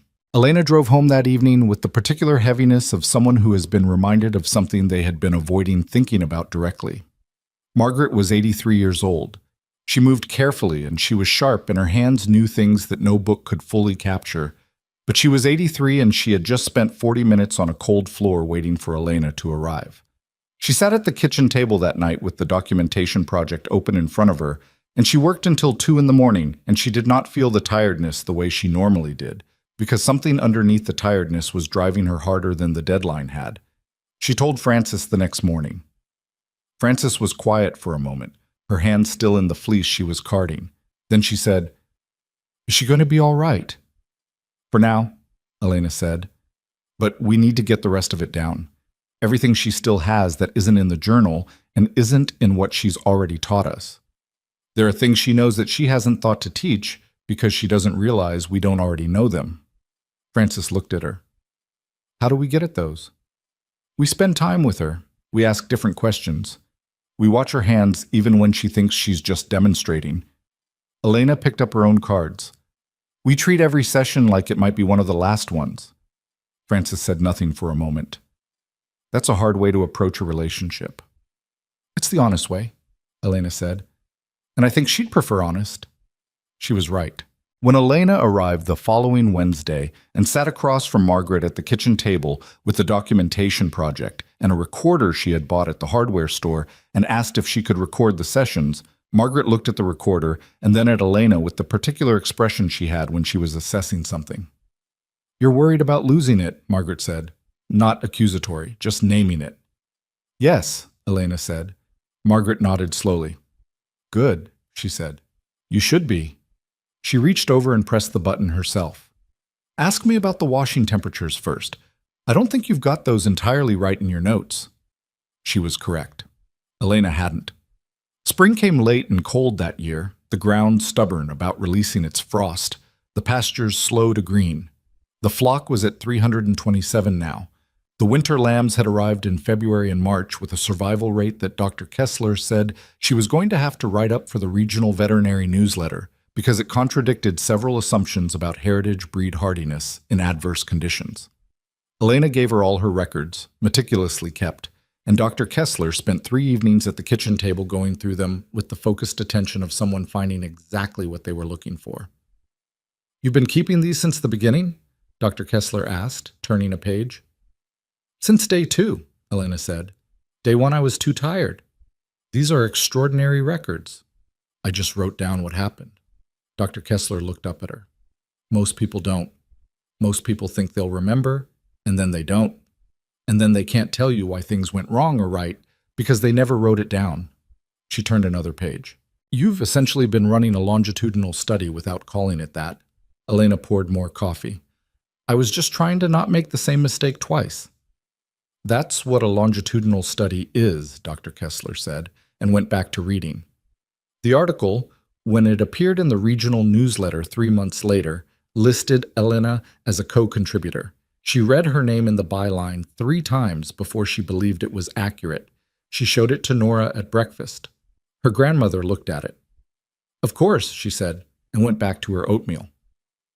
The production had reached a pace by spring that Elena had not imagined possible in October, not because she had expanded the operation beyond what the material could support, but because she, Frances, Harold, and Bet had gotten better.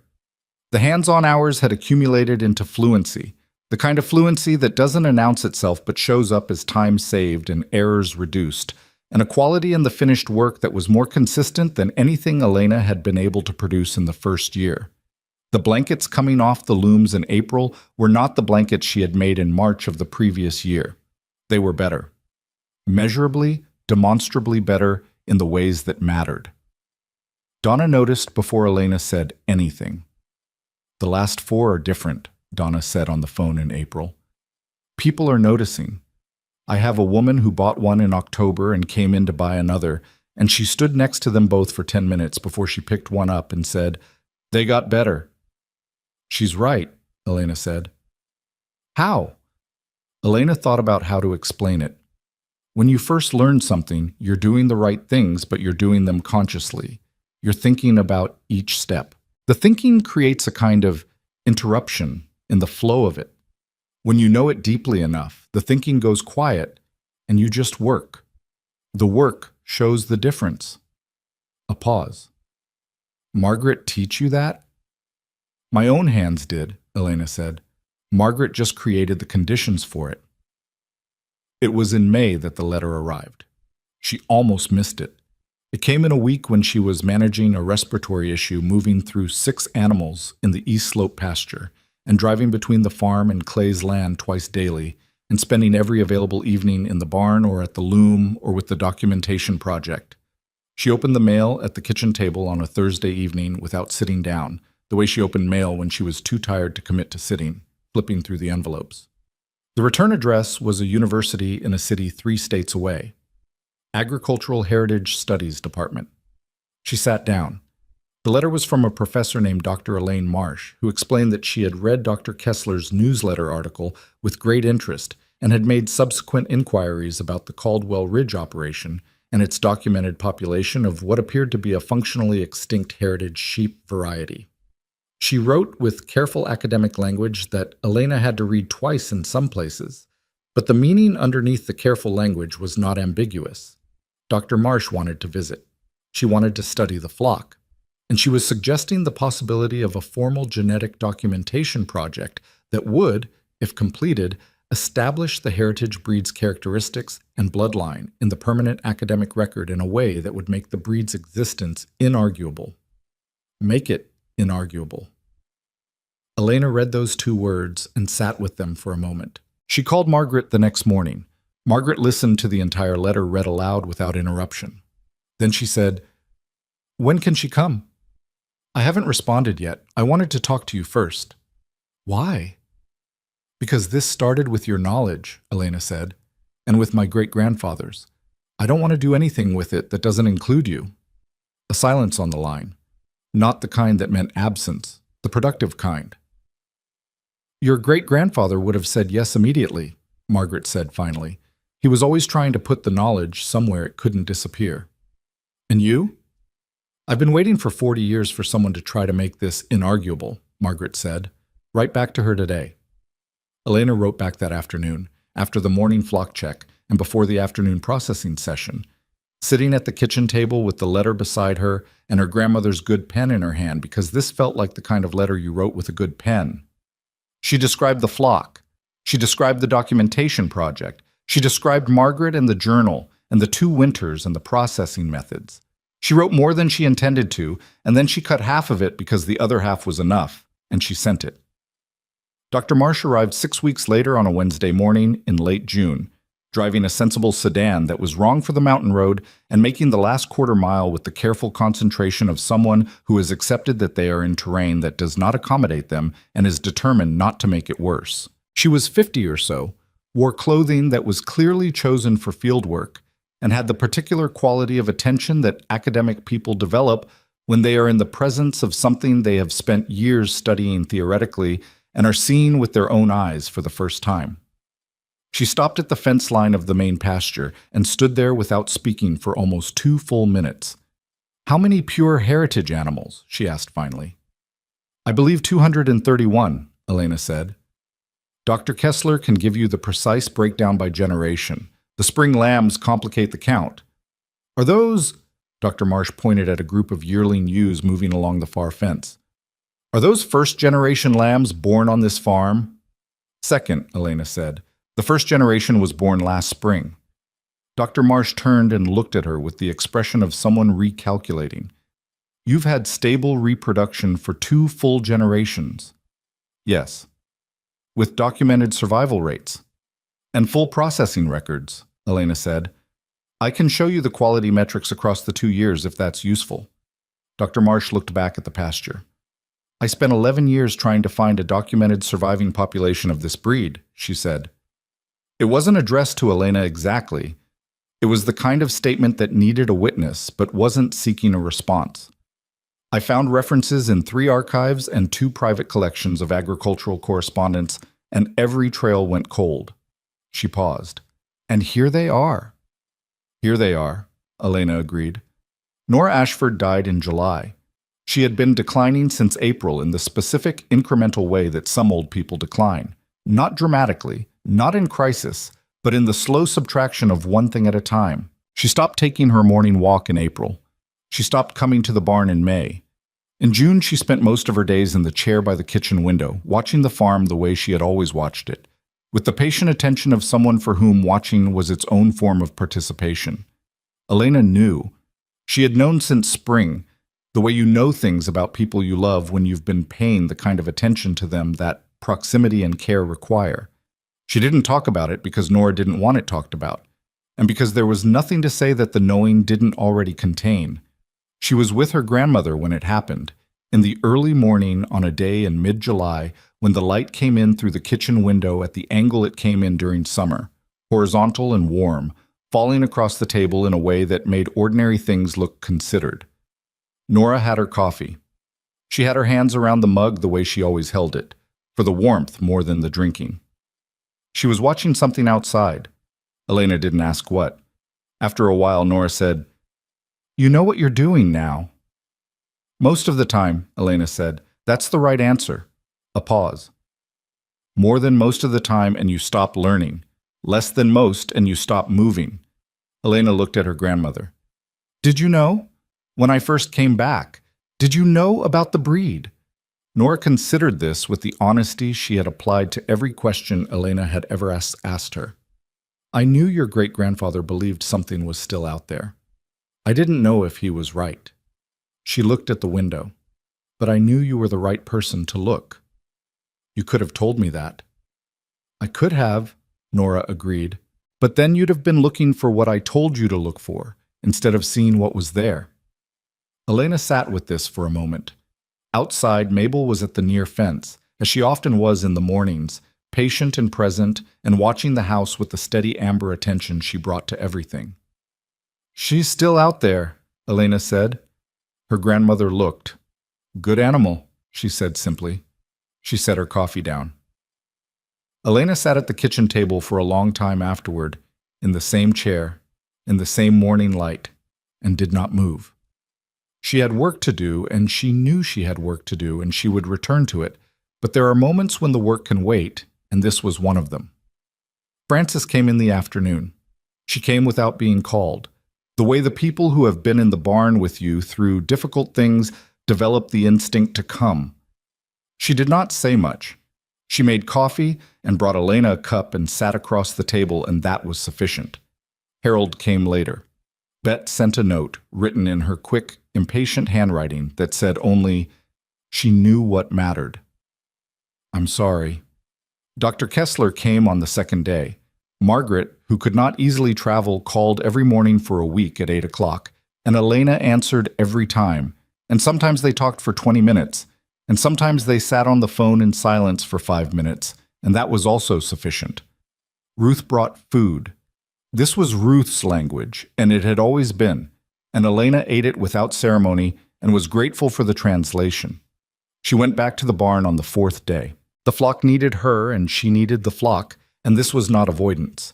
It was the specific comfort of returning to a thing that requires you and is indifferent to your grief in the honest, uncomplicated way that animals are indifferent to it. The sheep did not know what had happened. They knew Elena was there, and they responded to her presence the way they always did. Mabel at the fence, the yearlings moving around her boots, the older ewes watching from whatever distance suited them. She stood in the pasture for a while and did nothing in particular. That evening, she sat at the kitchen table with her great-grandfather's journal and opened it to the passage she had found on the first night after the auction and read so many times the page had gone soft. The knowledge was never meant to belong to one person. It was meant to be carried forward. She read it once. She closed the journal.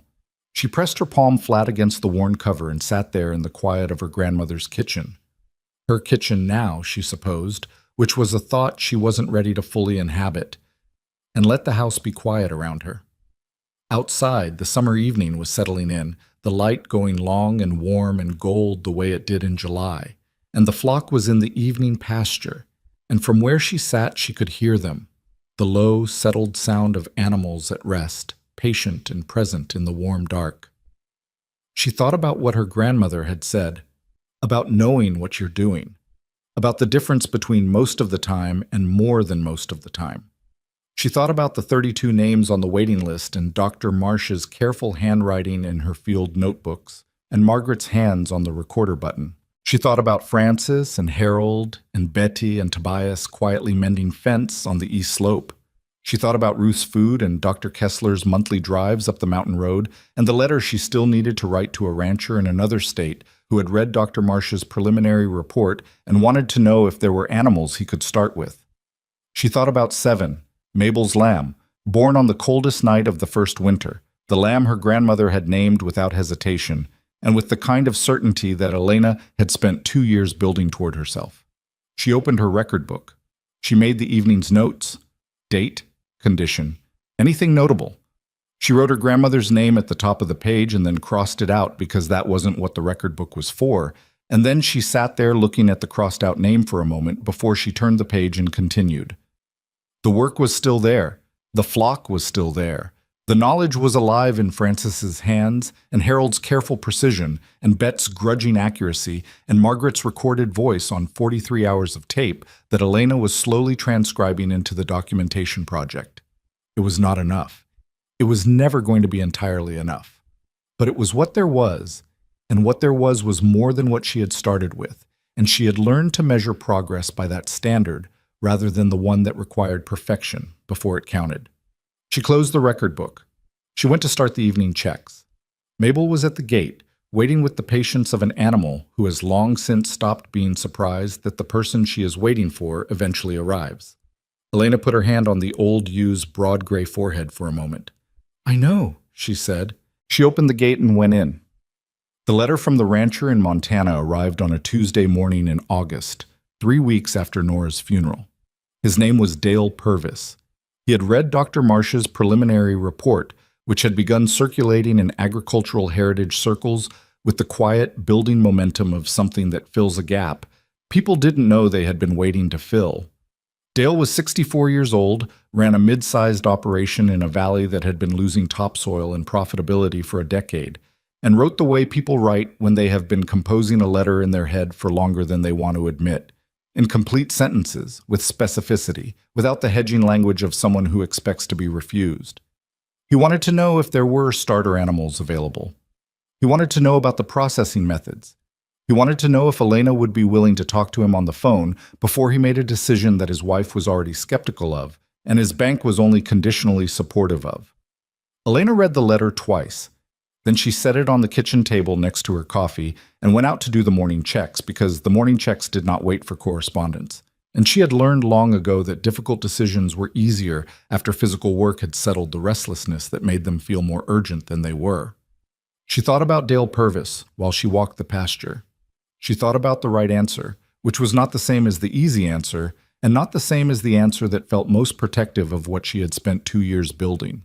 She was 23 years old, and she was standing on the other side of a loss that had rearranged the interior of her life in ways she was still mapping, and a man in Montana was asking her to share something she had paid for in currency that didn't have a name for it yet. She called him that afternoon. He answered on the second ring, which told her he had been waiting. "Mr. Purvis," she said, "this is Elena Ashford from Caldwell Ridge." A pause that had relief in it. "Ms. Ashford, thank you for calling." "Tell me about your land," she said. He told her. She listened the way Margaret had taught her to listen, not for the information she expected, but for the information she hadn't known to ask for. The valley he described had good water and a pasture history that hadn't been overgrazed, which was more important than most people understood when they were thinking about introducing heritage animals that needed specific ground conditions to express what they were capable of. He had made mistakes in the past decade, he said this directly, without softening it, that had pushed him toward the kind of conventional production decisions that had stopped making economic sense 3 years before he was willing to admit it. "Why heritage wool?" Elena asked. "There are easier things to pivot to." A pause. "My grandmother had a blanket," he said. "Old one. I've been trying to find out what it was made from for 15 years. He stopped. "I know how that sounds." "It sounds familiar," Elena said.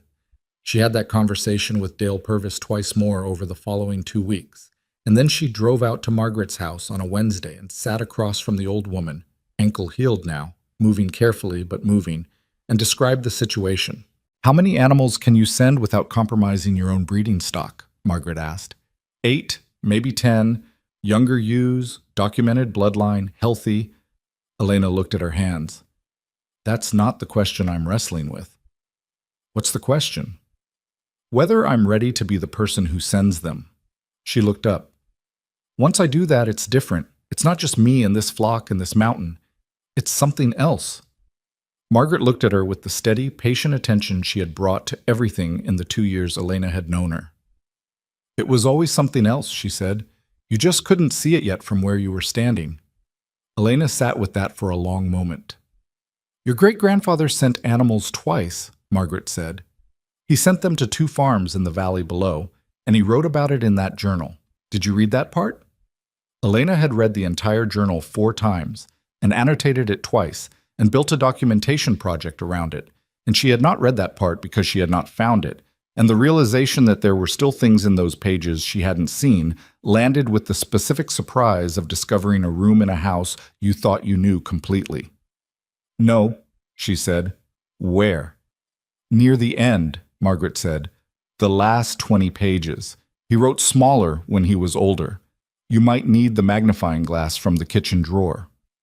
Elena drove home that evening and opened the journal to the last 20 pages and found the magnifying glass and read by the lamp at the kitchen table for 2 hours. Her great-grandfather had written, in the smaller handwriting of an older man, "I have sent what I know along with what I can. The knowledge without the animals is incomplete. The animals without the knowledge are ordinary. The 2 together are what I am trying to keep alive, and I cannot keep them alive alone. I was wrong to try for so long." She put the magnifying glass down. She sat in the quiet of the kitchen and let the house breathe around her, the old wood and the old light, and the particular silence of a place that has held generations of people doing their best and their worst and everything in between. She wrote Dale Purvis the next morning. She told him she could send 8 animals in September. She told him the conditions, the management standards, the bloodline documentation requirements, the processing protocols she would include in writing.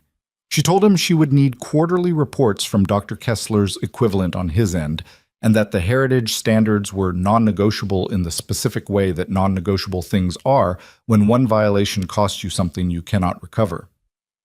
She told him she would also send the documentation project, the full thing, all of it, Ruth's careful editing and Margaret's recorded voice and her own annotated additions. Not a copy, not a summary. The complete document, because an incomplete document was how knowledge disappeared.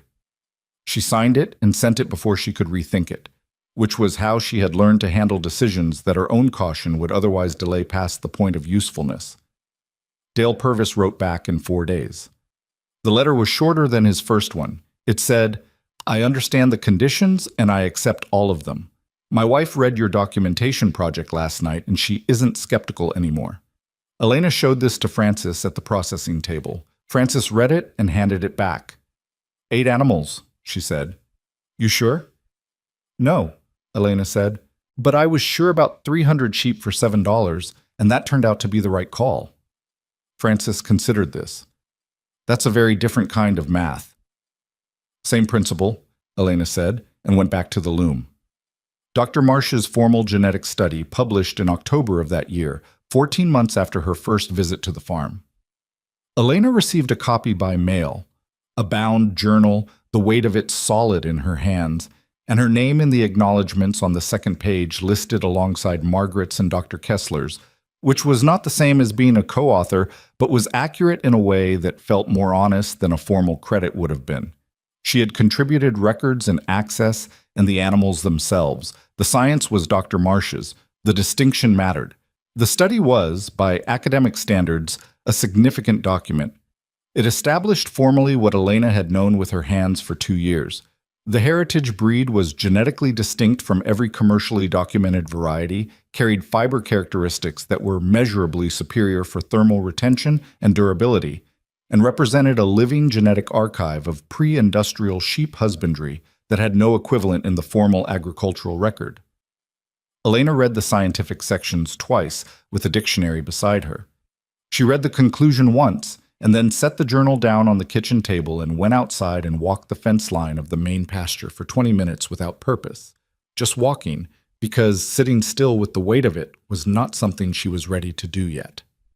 341 animals. 2 years and 11 months from a room full of laughter and $7 in a folded bidding slip in her coat pocket. She stopped at the far corner of the pasture where the fence met the old stone wall that her great-grandfather had built sometime in the last century. The wall was still standing, the stones fitted together without mortar the way people used to build things when they had to be right the first time, because fixing them was harder than doing them correctly. She put her hand on the top stone. She thought about the man who had laid it. She thought about what he had written in his smaller, older handwriting, about sending what he knew, along with what he could, and being wrong to try to hold it alone for so long. She thought, I hear you, I'm working on it. She went back inside and called Margaret. The study published, she said. I know, Margaret said.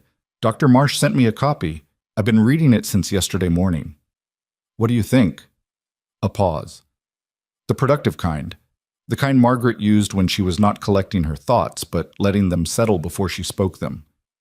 I think your great-grandfather was right about everything he believed, and I think it took almost 100 years for anyone to say so in a language that the people who needed to hear it would listen to. Elena felt something shift in her chest at that. Not the sharp thing, not grief or pride, or the complicated mix she associated with the auction yard and the storm and her grandmother's kitchen. Something quieter. Something that had been building for 3 years through the accumulated weight of small things done correctly in difficult conditions, and had arrived at a place that didn't have a name for it that she'd been taught. He'd be glad you're still here, Elena said. He'd be glad you are, Margaret said, and that was the end of that conversation. The second letter from Dale Purvis came in November with a photograph tucked inside. 8 heritage ewes in a Montana valley, standing in pasture that looked good. Good water access visible in the background, their wool already showing the distinctive density that Elena had learned to read from a distance like a language. He wrote that his wife had started carding. He wrote that a neighbor 2 properties over had asked about the animals after seeing them at the fence line, and he had given her the documentation project to read. He wrote that the first fleece clip would happen in spring, and he was following the processing protocols exactly, and was afraid of getting the washing temperature wrong.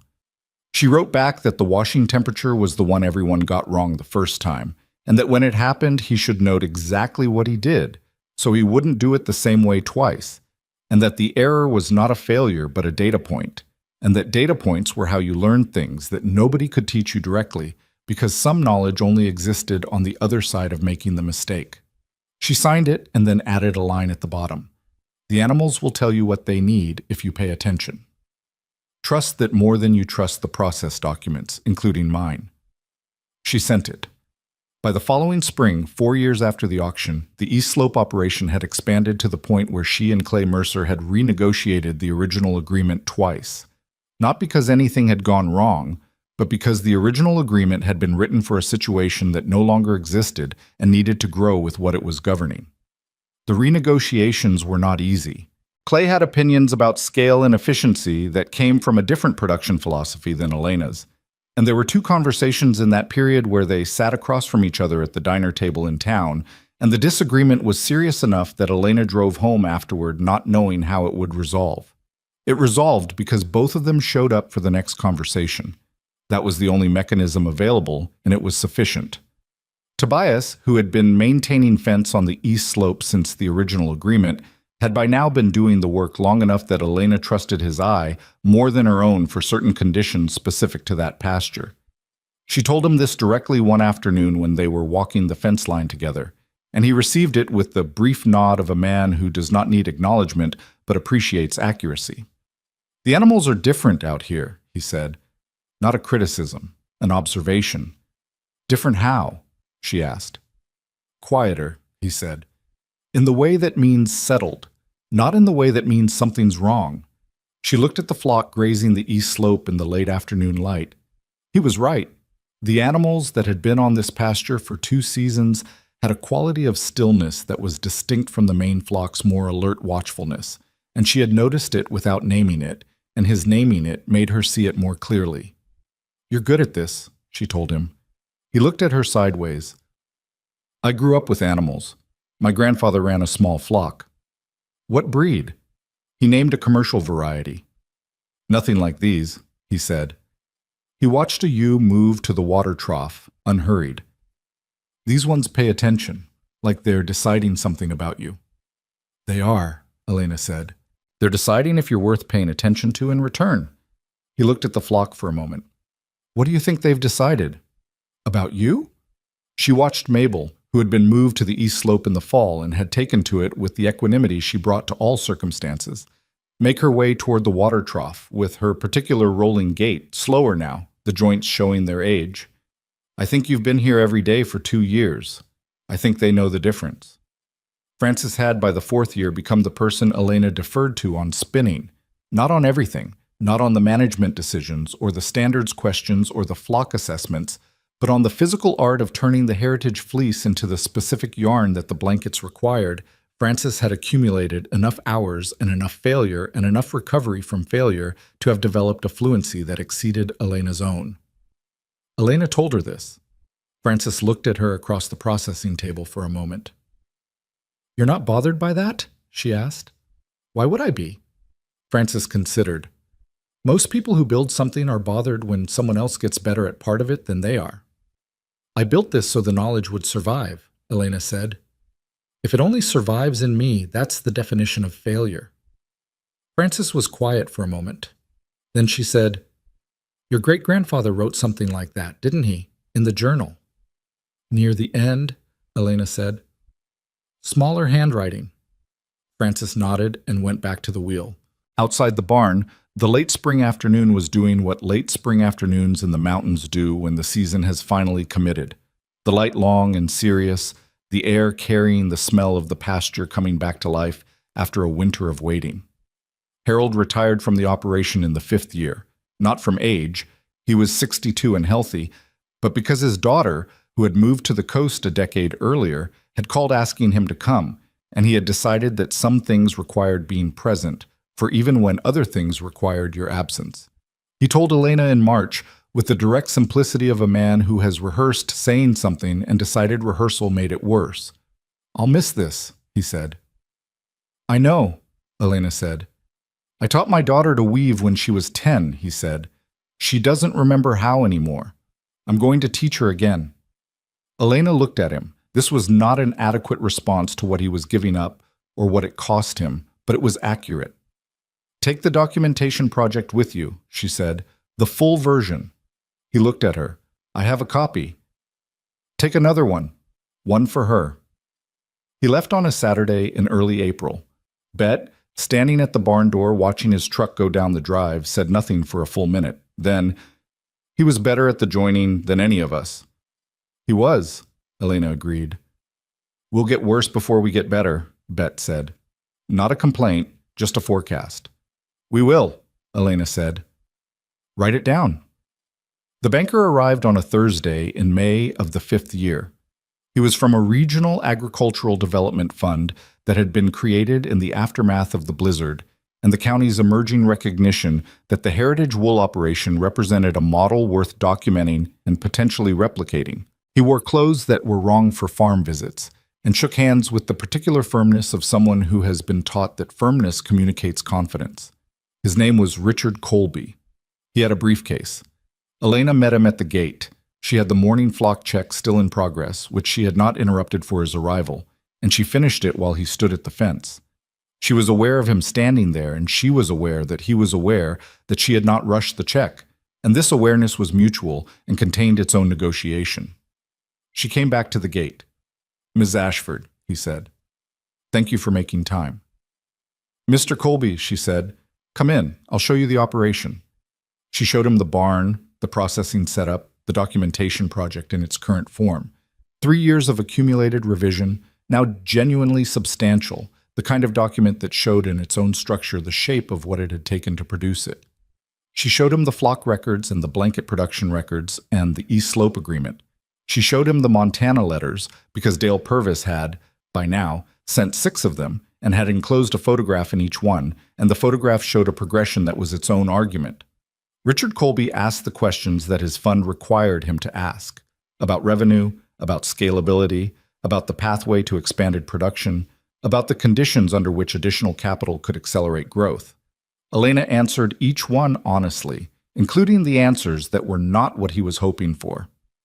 "Scalability is limited by design," she said, "not by capability.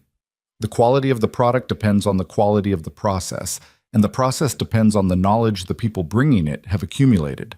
You can't compress that accumulation with money. You can support it, but you can't buy speed without buying loss." He wrote something down. "So what role would additional capital play?"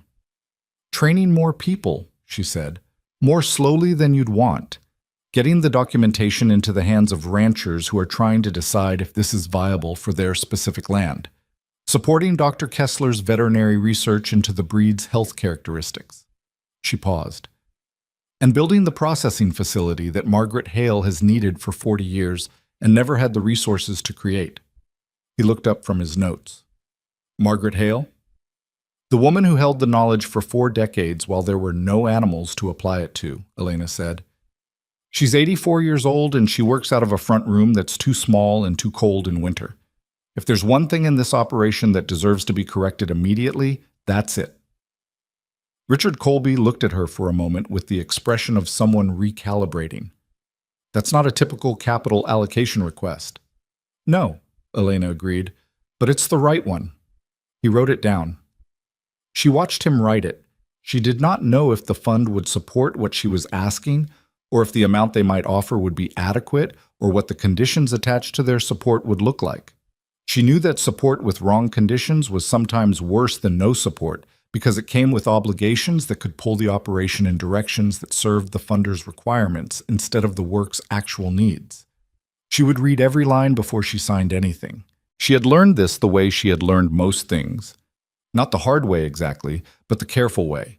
The way that required you to read things twice before believing them. Colby left in the early afternoon. Before he got in his car, he stopped and looked back at the main pasture with the particular expression that people had when they saw the flock for the first time, and their eyes adjusted to what they were actually seeing, the quality of the animals, the health in their wool, the way they moved through the pasture, with a purpose that was different from the nervous efficiency of commercial breeds. "Can I ask you something?" he said. "Yes," Elena said. "Why didn't you sell them after the storm? When the waiting list was 30 people long and people were offering prices?" He stopped. "There were easier ways to make money from this than what you did." Elena looked at the pasture. She thought about how to answer this in a way that was honest without being a speech, because she distrusted her own tendency toward speeches when she was asked questions that mattered. "Because the animals aren't the product," she said finally. "The knowledge is. And the knowledge doesn't survive if the only goal is converting it to cash as fast as possible." She looked at him. "My great-grandfather figured this out 100 years ago. He wrote it down. It took me about 2 years of making expensive mistakes before I understood what he meant well enough to act on it." Colby nodded slowly. He got in his car. He drove down the mountain road with the careful concentration of someone navigating terrain that doesn't accommodate you and is worth accommodating yourself to. Elena watched his car until it was out of sight. Then she went back to the barn. Margaret's new processing space was completed in October of the 5th year. Not a large building, nothing that would have impressed anyone accustomed to industrial scale, but solid, well-insulated, with proper ventilation for the washing process, and enough room for 3 people to work without interfering with each other, and a window that faced east so the morning light came in the way Margaret had described wanting morning light to come in, which she had mentioned once, in passing, during a session 3 years earlier, and which Elena had written in her notebook because she wrote everything in her notebook, and some of what she wrote turned out to matter later. The day Elena and Francis and Bet moved the equipment into the new space, Margaret stood in the doorway and looked at the room for a long time. She didn't go in immediately. She just looked. "The window's right," she said. "I remembered," Elena said. Margaret turned and looked at her with the expression she had when she was assessing something she considered genuinely good. "You remember too many things," she said. "I write them down," Elena said. "That's not the same as remembering." "For you it is," Margaret said, and walked into the room and ran her hand along the processing table and looked at the light on the wall and stood there in the new space that had been built around what she knew and what she had carried and what she had spent 4 decades waiting to be able to give to someone worth giving it to. She did not cry. That was not Margaret's way. But she put her hand flat on the table and stood there for a moment with her eyes closed, and that was its own language, and Elena understood it. She gave Margaret the room for the rest of the afternoon. She went back to the main barn and started the evening checks. And somewhere in the middle of counting the flock, she arrived at the number she always arrived at. Higher now, 378, including the second Montana cohort that Dr. Marsh had helped document and the new lambs that had come in March. And she stood in the middle of the pasture with the evening light doing what it did in October on the mountain, going cold and gold and serious all at once. And she thought about the auction yard and the bidding slip and the $7 and the room full of laughter. She thought about her grandmother's hands on the coffee mug on the last morning. She thought about Margaret's hand on the new table. She thought about Dale Purvis's wife, who had stopped being skeptical.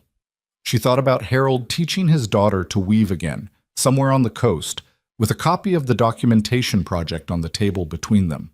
She thought about Mabel. Mabel was at the near fence, as she had been every evening for 5 years, gray-faced and slower now, the joints making themselves known in the way they do with old animals who have spent their whole lives in the mountain cold. She watched Elena cross the pasture with the same unimpressed, patient attention she had always brought to this ritual, as if she had always known that Elena would come and had simply been willing to wait for it. Elena came to the fence and put her hand on the ewe's forehead. 5 years, she said. Mabel's ears moved. She did not appear particularly impressed by this information. I know, Elena said. Me neither. She stood there for a while with her hand on the old animal's forehead, and the evening settled around them both, the flock moving in its slow, purposeful way behind her, the mountain going quiet the way it went quiet when the day had finished its work, the new building catching the last light with its east-facing window bright for a moment and then dark. She thought about what Clay Mercer had said to her standing in the auction barn on the coldest morning Caldwell Ridge had seen in years, with his gap-toothed grin and his audience of 300 people and his absolute certainty that he knew the value of what she was looking at. She thought about what he had said most recently, 3 weeks ago, standing at the gate of the East Slope pasture, watching the animals he had provided land for move through the grass with the quiet authority of animals in good condition on ground that suited them. He had said nothing, actually. He had just stood there with his hat on, watching, and after a while he had said, "You were right about the Rocky Hills." That was all. But from Clay Mercer, that was a considerable thing. She had nodded once and gone back to her work and left him to his watching, because some things didn't need to be said out loud, and the watching was its own acknowledgement. Bet would eventually train 2 more people, and those 2 would train others, and the documentation project would be updated 17 times over the following decade until it no longer fit in a binder and required its own system and doctor. Marsh's genetic study would become the foundational citation in 3 subsequent papers about heritage, agricultural recovery, and Dale Purvis would expand his operation to 60 heritage animals, and his daughter would start weaving blankets and sell them through a store in a city 3 hours away, and call Elena on a Sunday afternoon to tell her that someone had described the blanket as feeling like it wanted to keep you warm. Elena, when that call came, would be sitting in the kitchen with the journal open on the table in front of her, working on the 17th revision of the documentation project, And she would close the journal and sit there for a moment and think, that's the one. That's the thing. And she would say to Dale's daughter, that's what it's supposed to feel like. Write that down so you don't forget it. But all of that was later. On this October evening in the 5th year, what there was the flock and the mountain and Mabel at the fence, and the new building with its east-facing window, and the knowledge that was alive in 5 people's hands and documented in a project that existed in 3 states now, and growing, and the great-grandfather's journal on the kitchen table waiting for the 18th reading, and the record book under the fence rail with tonight's entry still to be made. She took her hand off Mabel's forehead. The old ewe turned and walked back toward the flock with the deliberate rolling gait of an animal that has decided the important thing has been attended to and can now return to the work of grazing. Elena watched her go. Then she picked up the record book from under the rail, found the evening's page, and wrote the number down. 378. All present, all accounted for. She wrote it in the same careful handwriting she had used since the first night. The handwriting that her great-grandfather would not have recognized as his own, but would have understood as coming from the same place. The place where you write things down not because you are afraid of forgetting, but because some things deserve to be made permanent. She closed the book. She walked back toward the lights of the farmhouse through the October dark, and the flock settled behind her into its evening quiet, and the mountain held everything it held in the patient, permanent way of mountains, and the knowledge that had almost disappeared from the world was alive and moving and going somewhere. That was enough. That was, in the end, exactly enough.